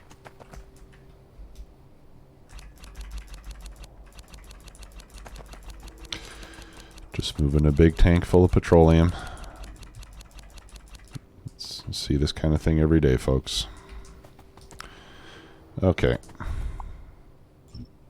Get rid of all these rocks. And my inventory is really getting full of junk. Okay. Now I know I have a wall factory over here someplace. Oh, I used to.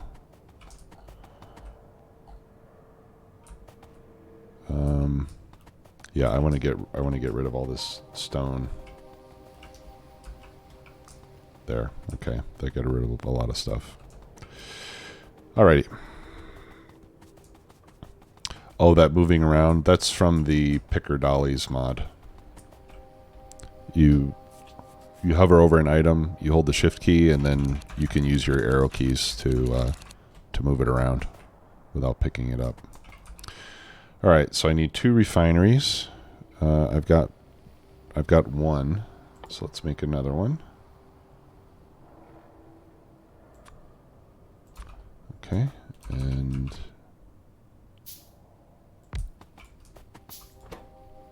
we're just doing basic oil. Right.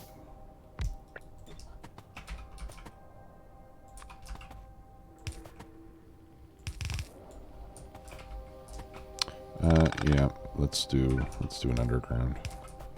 That way we can update the recipe later.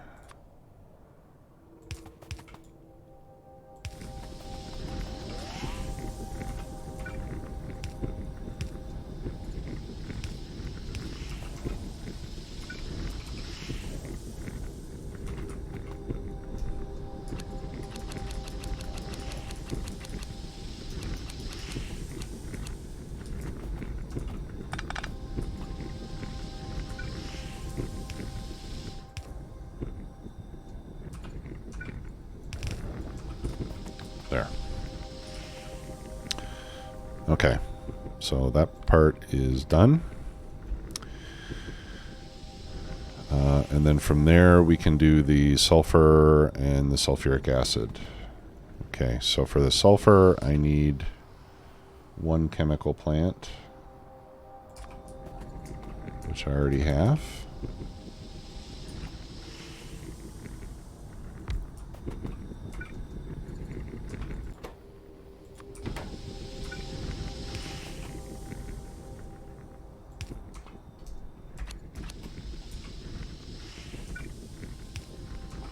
Okay, and then we need water, which we can also get from the north of us.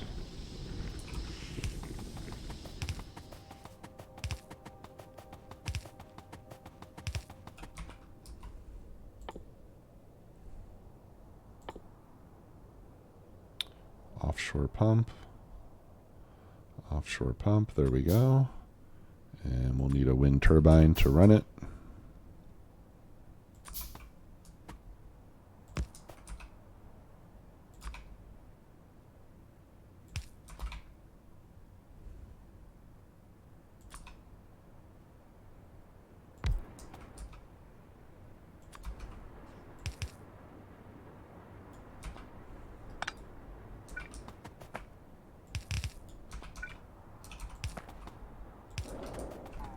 Okay.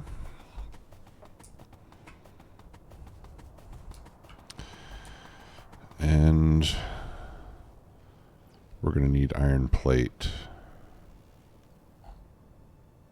Okay, but this part of it is finished.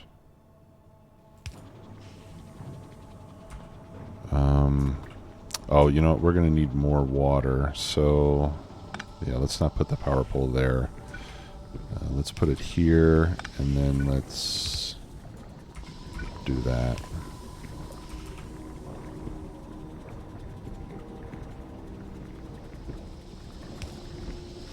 All right, that way we can get more water out of it, and this way we can get more petroleum out too.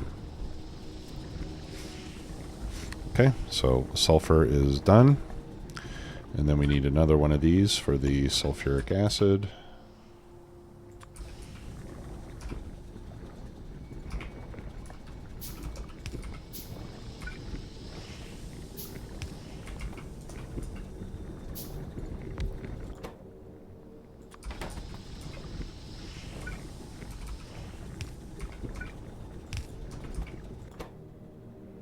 Okay, then we need iron plate.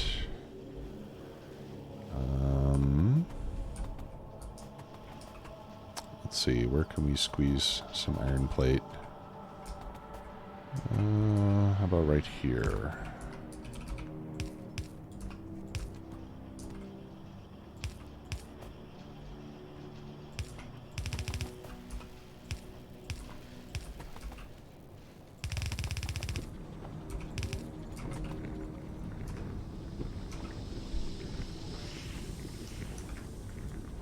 Let's see what we need for inserters.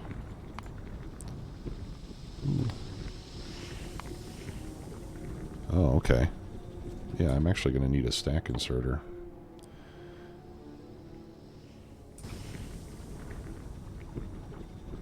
Right. Okay. So we'll do 2 inserters there. 1 inserter there.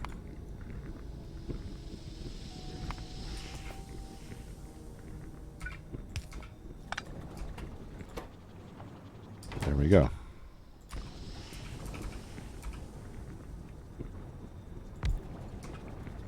Okay, that's done.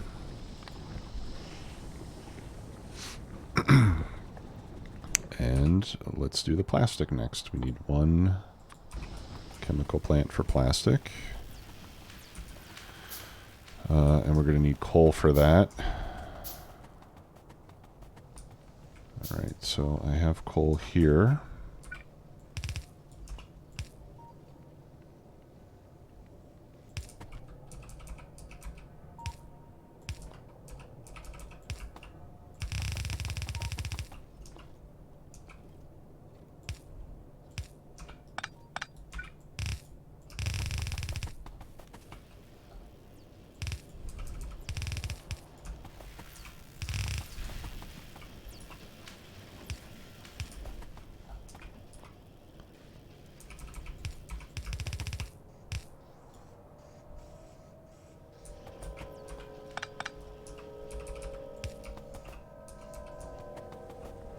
Let's send the coal up like this way.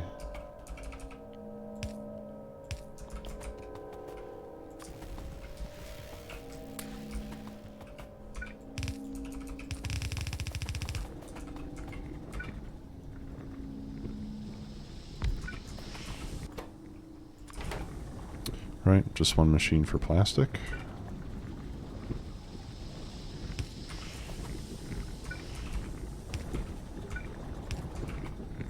Let's get a light up here.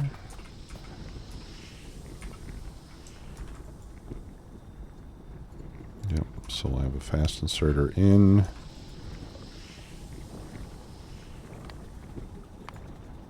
And a fast inserter out. Okay. And there's our plastic. And I lost my... There we go. Okay, plastic's done. Alright, so that takes care of all the chemical stuff.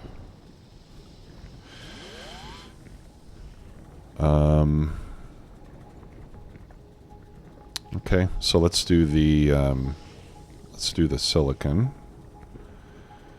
So we're going to need sand, coal, and water. Alright, so for the sand, I'm going to need a crusher. Okay, I've got a crusher. And we need stone.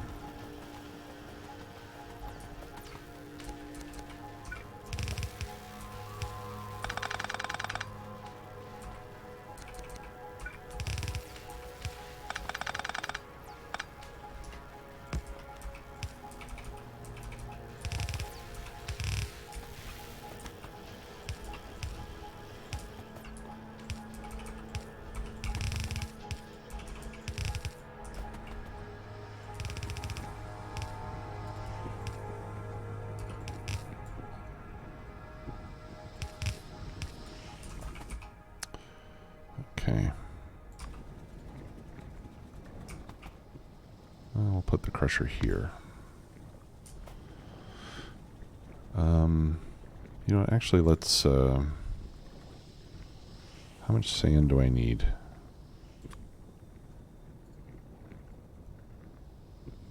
I need 30 stone a minute. Okay. Yeah, that's not very much.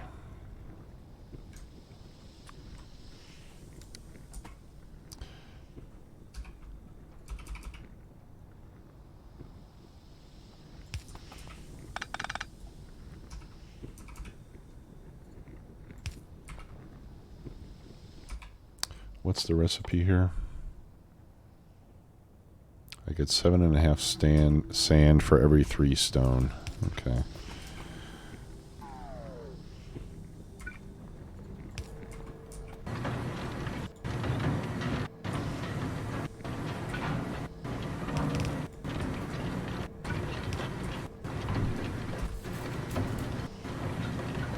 Alright, so there's a full belt of sand.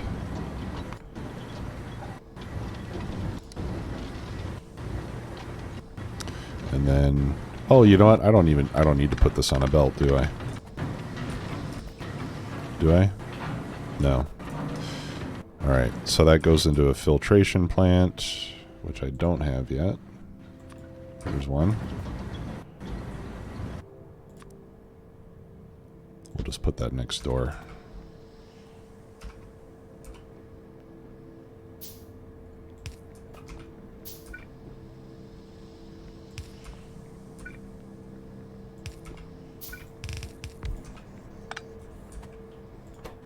Okay. And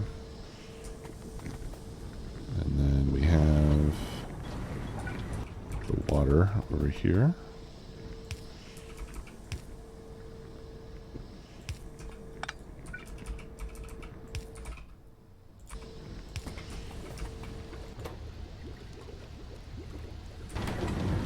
Okay. So quartz is done. That feeds into a single stone furnace. And I'm probably going to end up kicking myself for not making this bigger. I just want to get robotics done. Of course, I'm probably going to need all this stuff in massive quantities in order to make the robots. Yeah. Yeah. Oh, okay. Yeah, we need glass too. Oh, yeah, you know what? I didn't, I didn't flesh out the glass, did I? Shoot, that needs sand as well.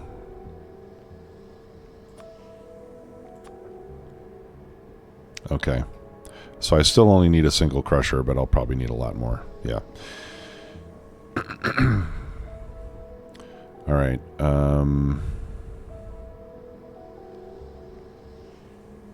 Okay. Yeah, so let's get the... All right, yeah, so the sand is okay. But I do need coal for the furnaces. So let's get the coal brought over.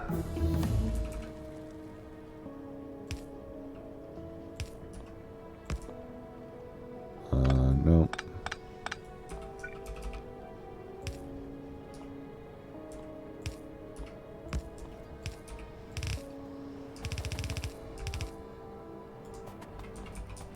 Okay, so I need 6 furnaces making glass.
Let's make those steel furnaces instead.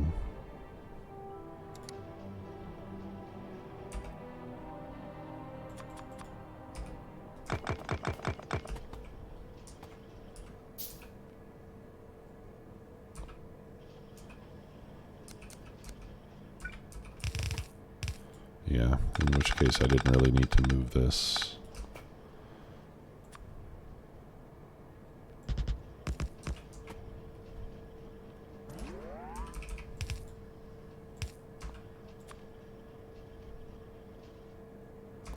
Ah, shucks.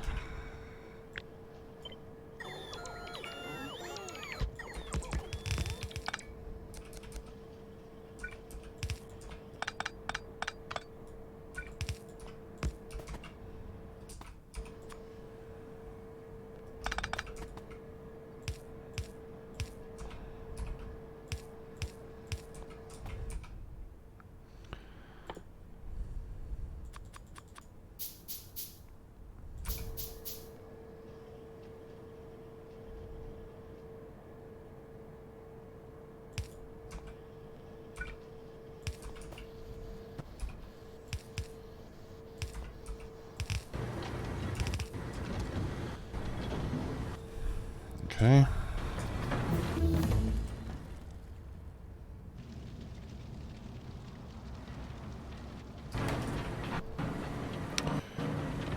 All right, so there's our glass.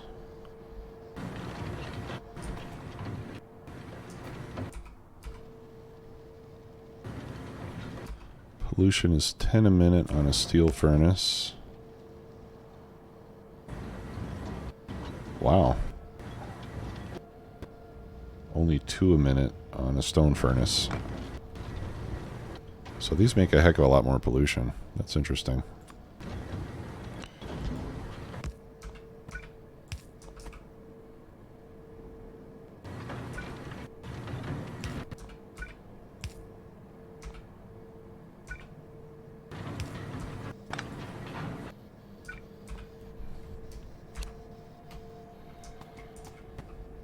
Oh, man.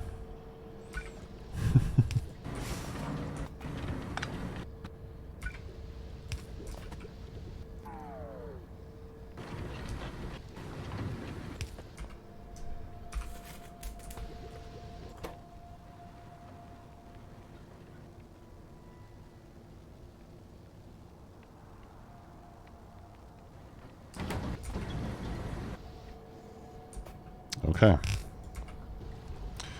There's our glass, and there is our quartz.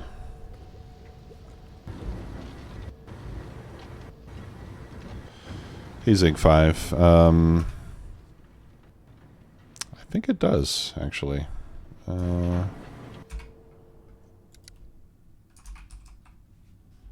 Yeah, air purification. We should probably do that soon. That needs blue science cards, too. Yep. Okay. So now the glass, the silicon, and the plastic all feed into a single assembly machine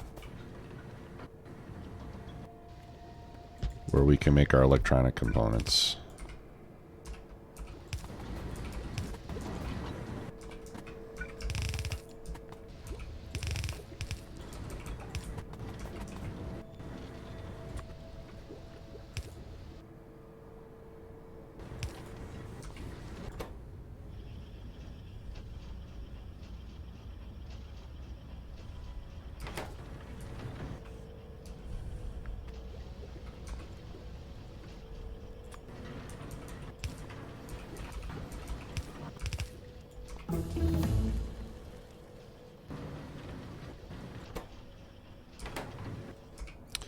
All right, let's do some more research. I'm not going to do those. Stack inserters. Yeah, you know what? Let's do stack inserters first.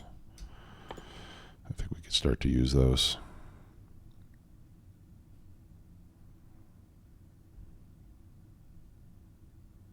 Mining productivity. Flamethrowers. Okay, yeah, we got lots of good stuff here now. Yeah, I think let's do those two first.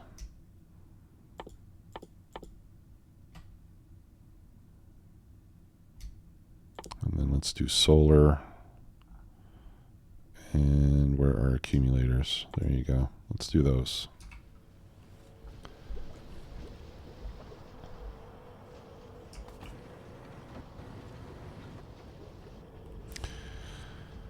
Okay, so those are done. And now we need the green circuits. All right, and I need 2 machines running full time for green circuits. So I need to do this again.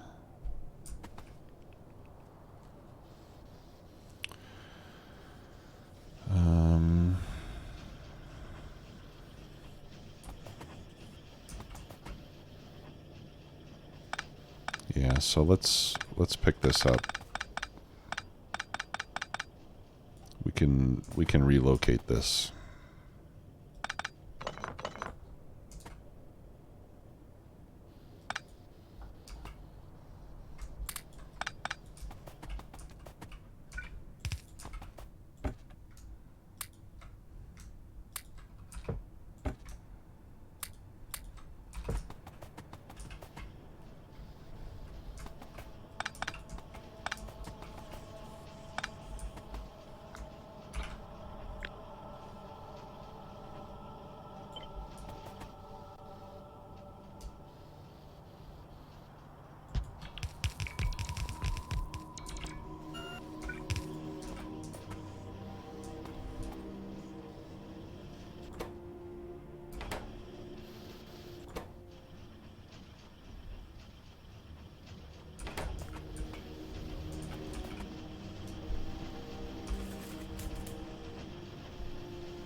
There.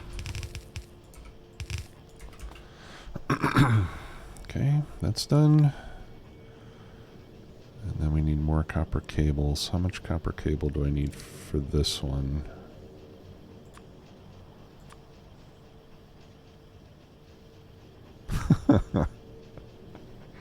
I need 4.5 damaged ship assemblers. Okay.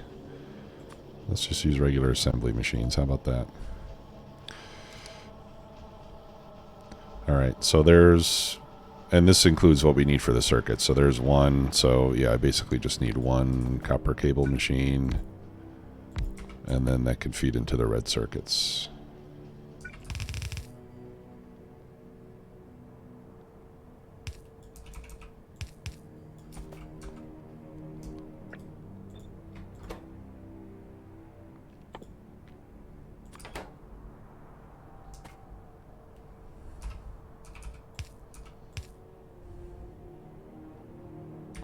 Actually,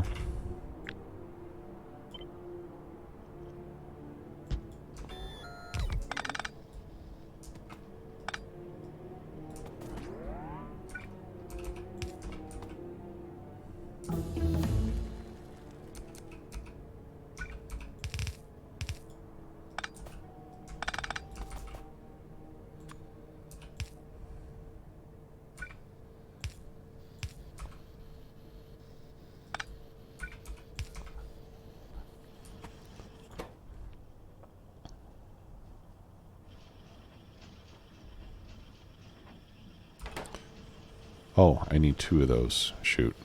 Okay. Hang on.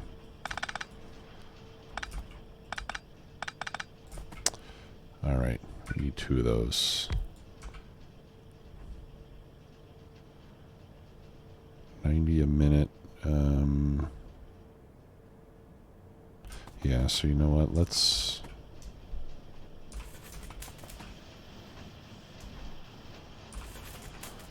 keep this all on one side of the belt.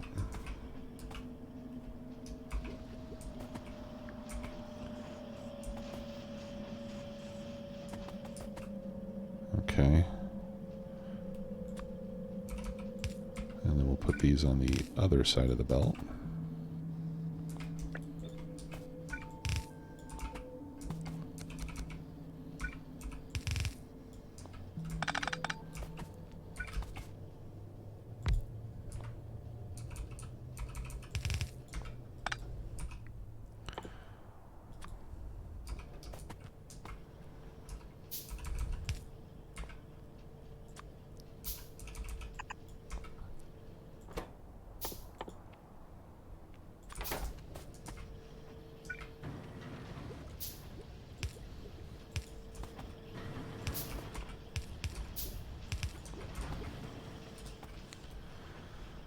Okay.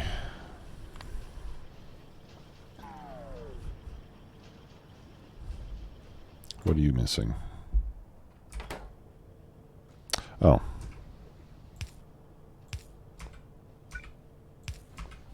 There we go. Okay. And now we can do the blue science. So where do we get our tech cards? Blank tech cards are over here.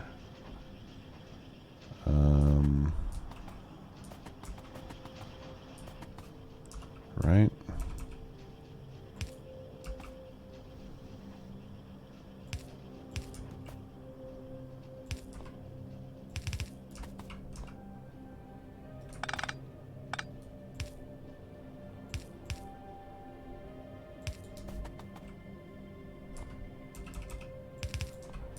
Okay.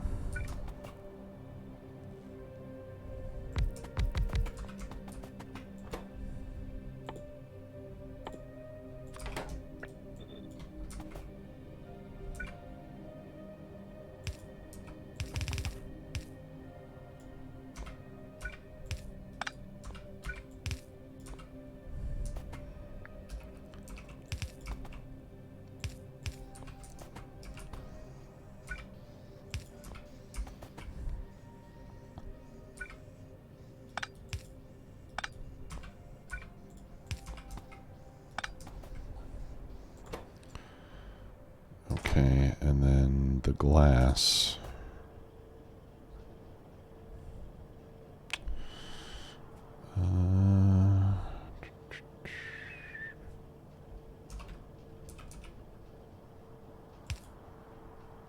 No.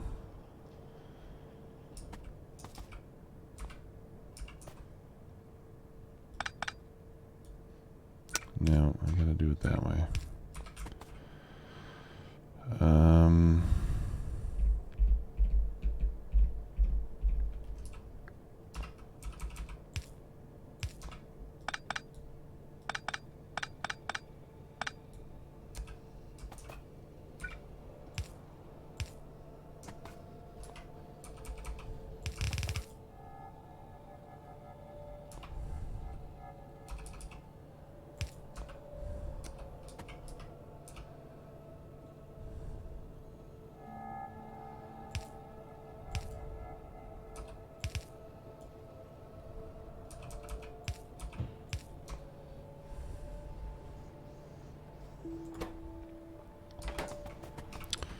Okay.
Okay.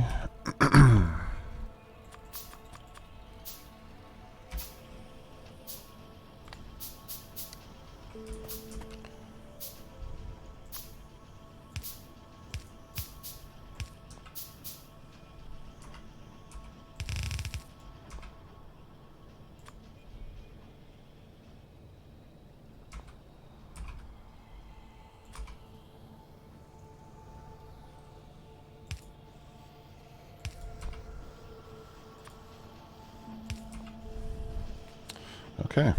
And we got blue tech cards.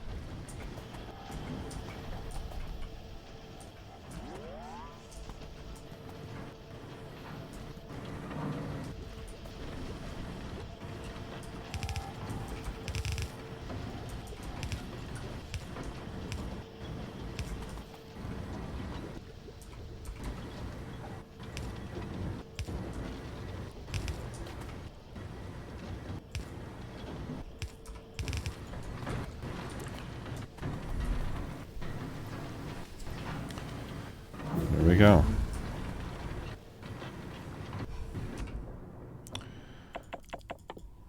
All right, robotics.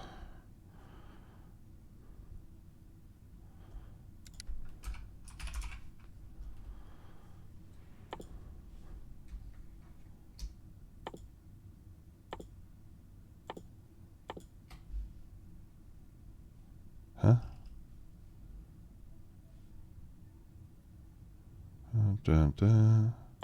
Oh, this needs something else.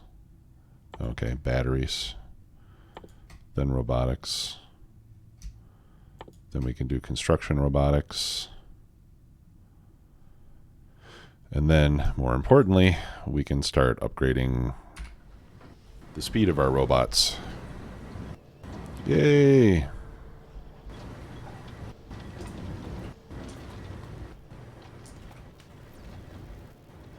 Look at that. Yeah. Yeah. And then once we get the robots, then we're going to rebuild all this using the grid system.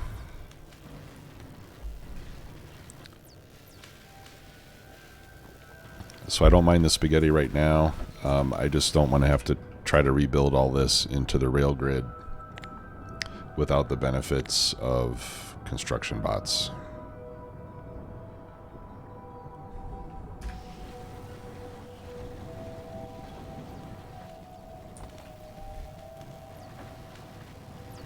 All right. Now, what is it going to take to build these things? Flying robot frames. Not too bad. Not too bad. We'll need batteries. We'll need more electronic components, which are these guys, which means we'll need more plastic, more silicon, more glass, etc. But it shouldn't be too hard to. We'll build a little robot factory, basically. So we could start planning for that now, as a matter of fact. Let's see. Do I get rid of this?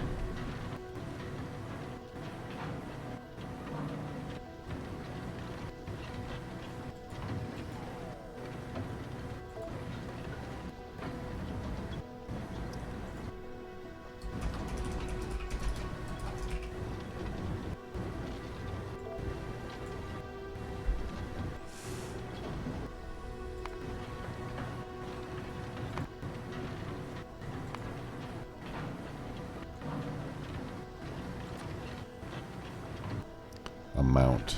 Let's see, how many of these per minute do I want to make?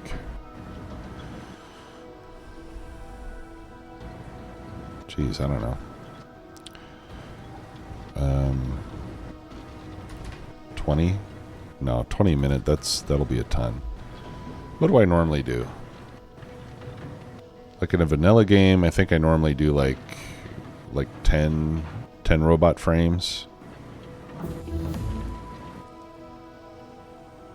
Which take, what, 30 seconds each? So 3, yeah, 20. Let's say 20 a minute. We'll see how it turns out. I don't want to do anything too huge, you know what I mean?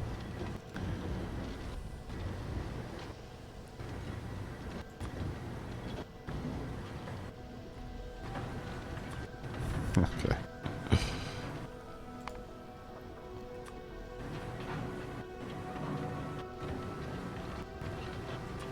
Okay, yeah, so we can do it in a little assembler. Then we'll need the robot frames. 8 of those.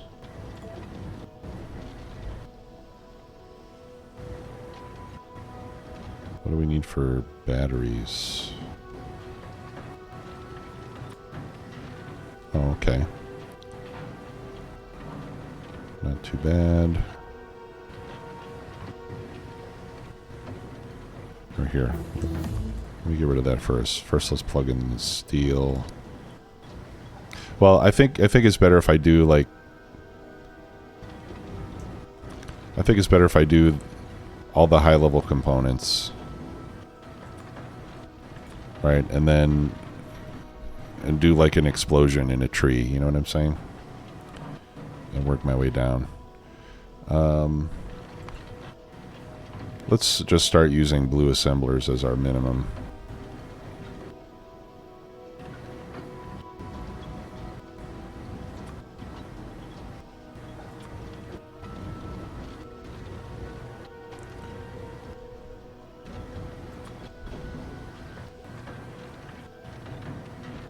Okay.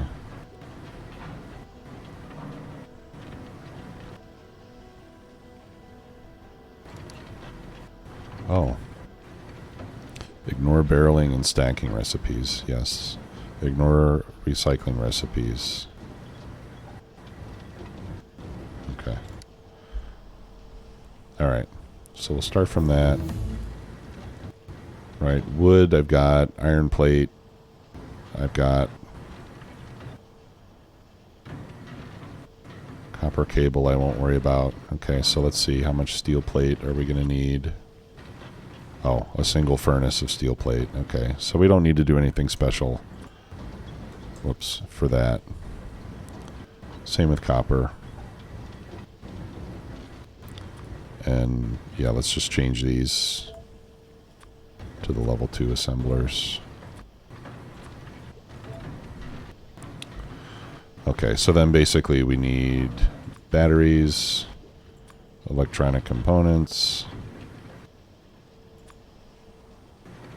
and engine units. All right, that's the next tier.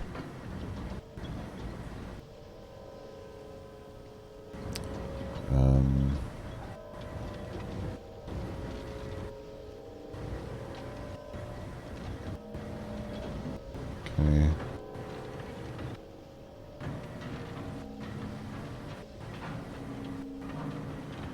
So let me get rid of that for now.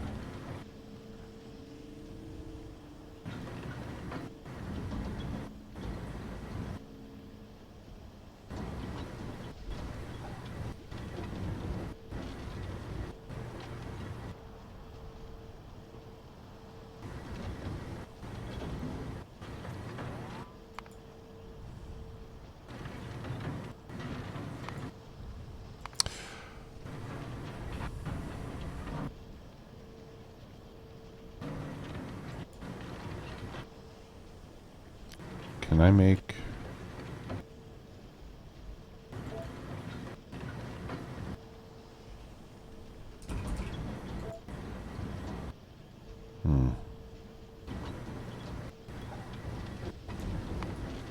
You know what I would like to do is there a way to make like a sub-factory within this?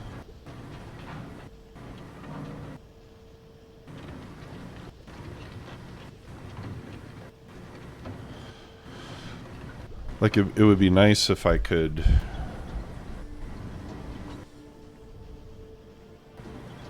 Oh, okay, okay.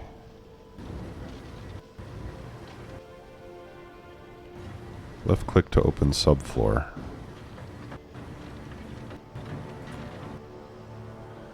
Ah, I got it. Okay.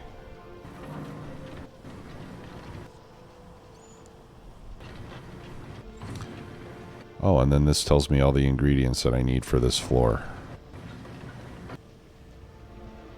Okay.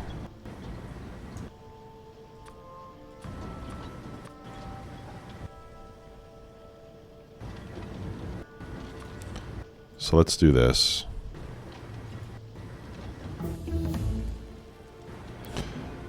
Right. And then I can make a subfloor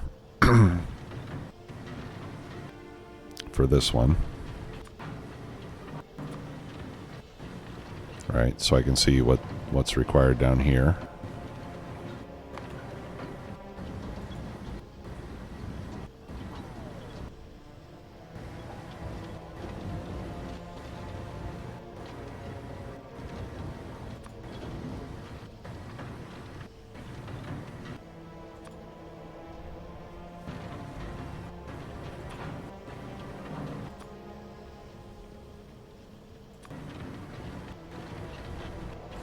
Okay, now does this stack? So does this green circuit requirement then come up here? This says 40. This gives me 40. But this needs 40 as well. So I want this to be able to satisfy this demand and that demand. So is there a way that this knows? No. Or what if I refresh it?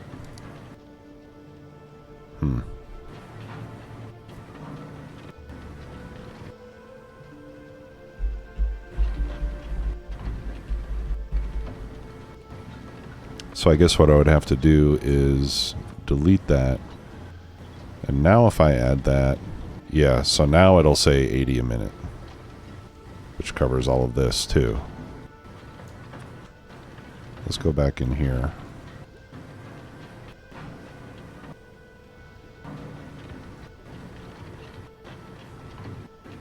Electric engines I've got, okay. Sorry, this is taking me a while, guys. Just trying to figure out how this works so I can be efficient with it.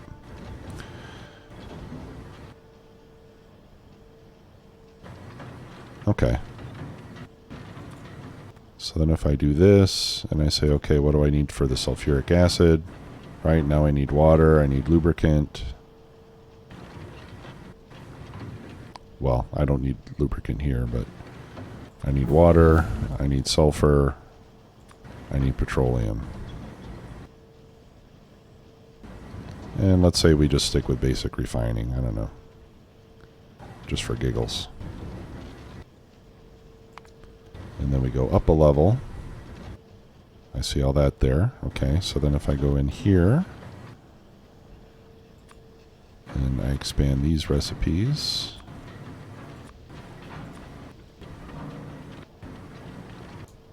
Here, let's not do that yet. That needs sand. The quartz also needs sand.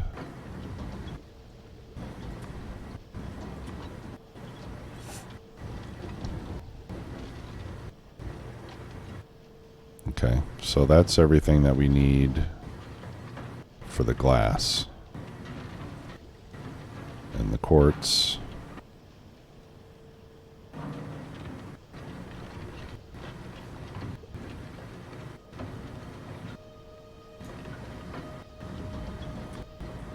Right, which these could be done in sub-levels too, right?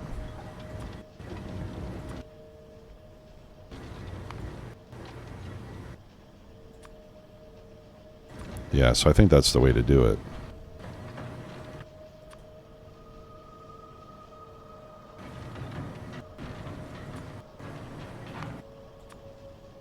Oops. Oops.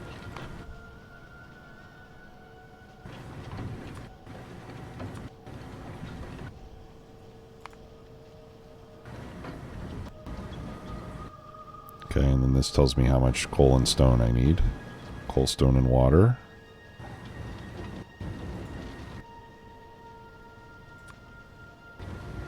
Okay. This kind of makes sense.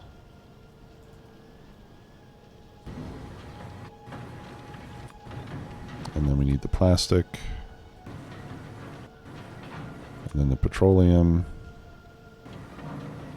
So, you know, if I start doing advanced petroleum, then there are going to be byproducts. So let's just avoid that for now.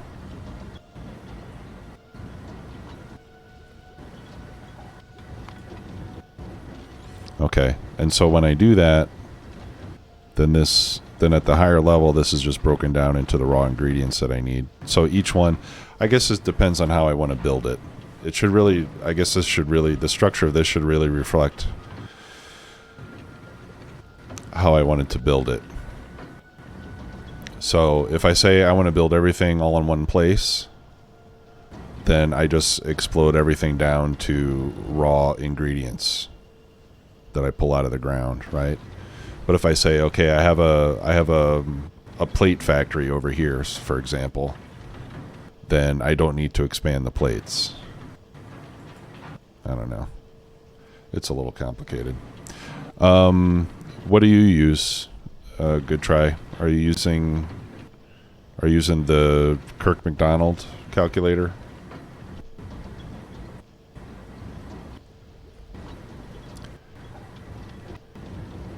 Yeah, so if you click on the... Oh, well, let's see.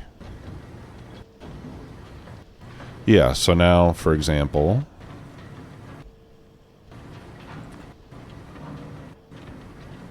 Oh, I have to go up a level. Level 1. Yeah, so now you can see for flying robot frames, I need to feed it all this stuff. For the way that for the way that the factory is designed, I need to give it all that. That's the sum of all these ingredients. Right, except the batteries and electronic circuits have already been broken down into those ingredients. So that's why I don't have to feed. So this tells you exactly what you need to feed this sub-factory, you know, or the subfloor as they're calling it. I think this could be very powerful once I figure out how to use it. For now, I'm going to delete this. I think I will play with this a bit. I'm going to go ahead and delete that too. I'll play around with that a bit, but that seems like a very well developed tool, to be honest. Okay, so we got robot speed. Yeah, I definitely want to do more robot upgrades. Construction bots. Get me out of there. So I can do robot speed 2. And then there is cargo size 1.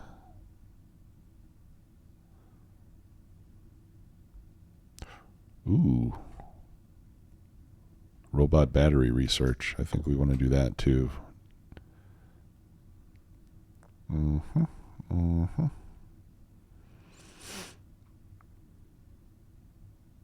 There are more levels of this? Okay. Alright, let's do battery 2. And I can only do 1 level of speed. Or I'm sorry, I can only do 1 level of cargo size. Yeah, so let's do that. And then we'll have some nicely upgraded robots.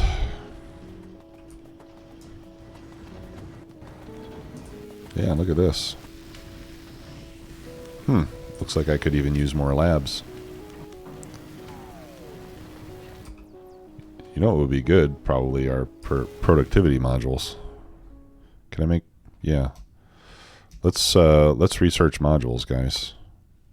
I think it would be a good idea to start throwing some productivity modules into the mix.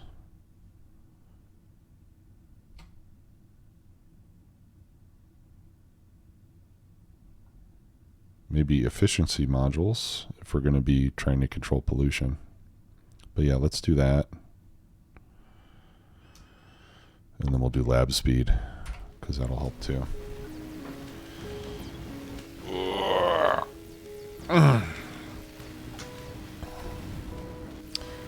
Okay. I think we got a lot done today, guys.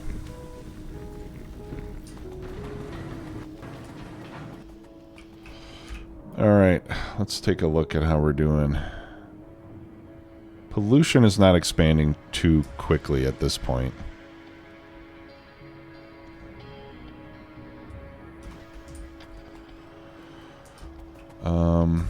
Let's pick up... Do I need more ammo? Yeah, you know what? Let's get rid of all this frickin' stone.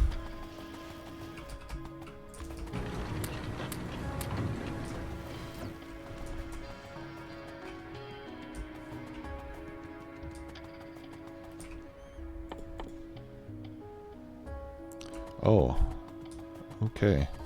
Yeah, I'm going to want to make advanced circuits, because we're going to need roboports as well. Alright. Yeah, I'm going to have to try to think of what our strategy, our expansion strategy is going to be from this point.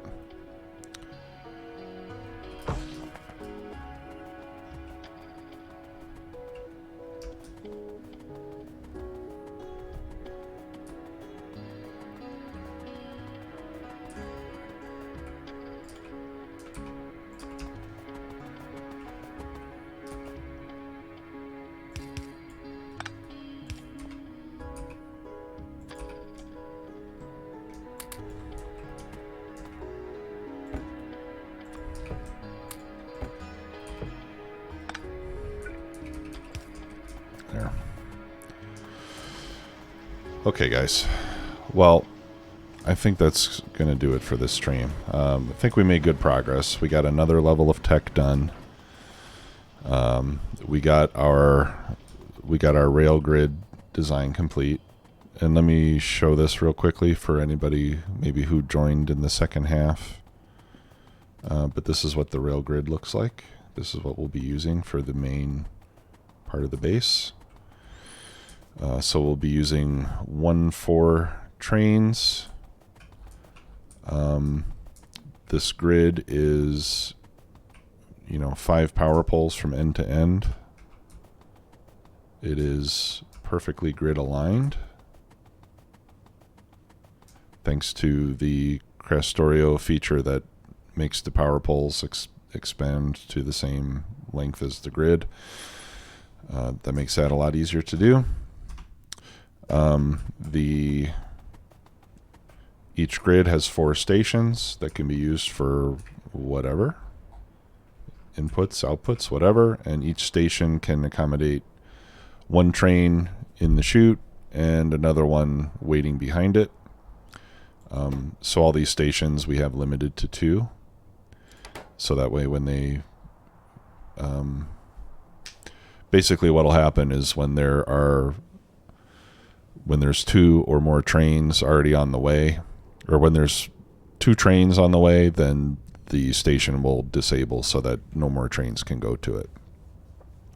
So that's how we're going to control the traffic. And then we can use these 4 stations for whatever we need them for, and everything in the middle we can use to build whatever factories we want to put in there. So this can handle, typically we could say 3 ingredients in and 1 ingredient out. Anything that deviates too much from that, like if it's eventually I'm sure we'll have things that require many different ingredients, and for that we might have to design a different type of a grid layout so that we can get multiple ingredients in. The other thing we may do is, I don't know, we might have to consider a mod of some kind. Let me try something here real quick.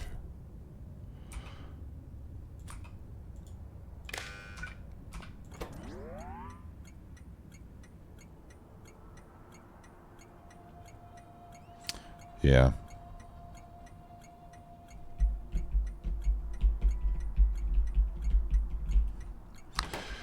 I was just checking to see if there's any way that we could control via circuitry what product we bring into a particular station, but that really depends on what the name of the station is. Can we include pollution control? I think we could.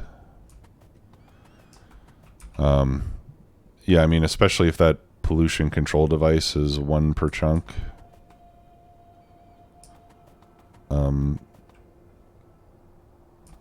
It could be added in, I suppose. Yeah, I mean, it could be added in easily. And what you would do is you could just put your pollution control on the edge. I guess it would have to be on the inside edge. You don't really need to control it inside. You just need to control it on the outside to keep the pollution from getting out, right? That way it doesn't get to the biters. But yeah, I don't know. I guess we'll have to think about that on how we want to manage. We'll have to think about if we want to manage pollution, or if we would just want to let the pollution go nuts and just deal with the biters, defensively. I think either way we're going to need to incorporate defenses.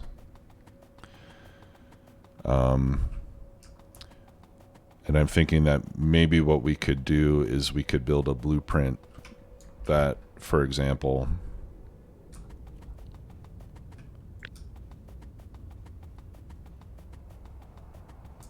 whoops. For example, we could build a blueprint that looks like this, that has defenses added to it. and that way we can easily add our defenses around the perimeter of the rail grid, wherever that perimeter happens to be, and we can just drop it on top of, you know, the edge. And maybe we could include pollution control there as well as some guns. I don't know. I guess I'll have to think about that a bit. Put the mental and environmental. That's right. Oh, trains make pollution too. Okay. So that, yeah, I don't know.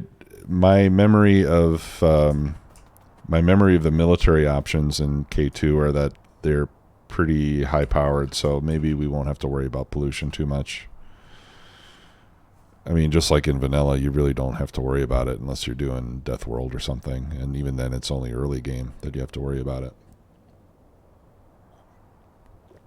So, but we'll see how it goes. Yeah, so that's a rail grid, and we made the blueprint so that the blueprint is also aligned to the chunks on the map, so we can put these down anywhere, and no matter where we place it, it'll line up with all the other grid sections.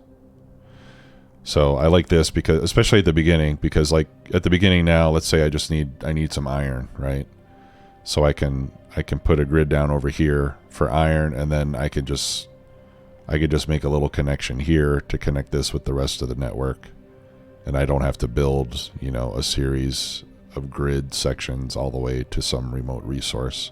I could just put down one section and then just build some straight track to get me back to the rest of the base. So I think this will work out quite nicely. Yeah. Okay. Well, I think we'll wrap it up there. I want to thank you all for hanging around today and waiting for me to get back to it after my trip and my excuse me, and my bout with the flu, which is nearly over. So yeah, so thanks a lot, everybody. Let me check and see if we can raid somebody. We haven't done that in a while. Let's see who's playing. Oh, our good friend JD. Let's raid JD Place.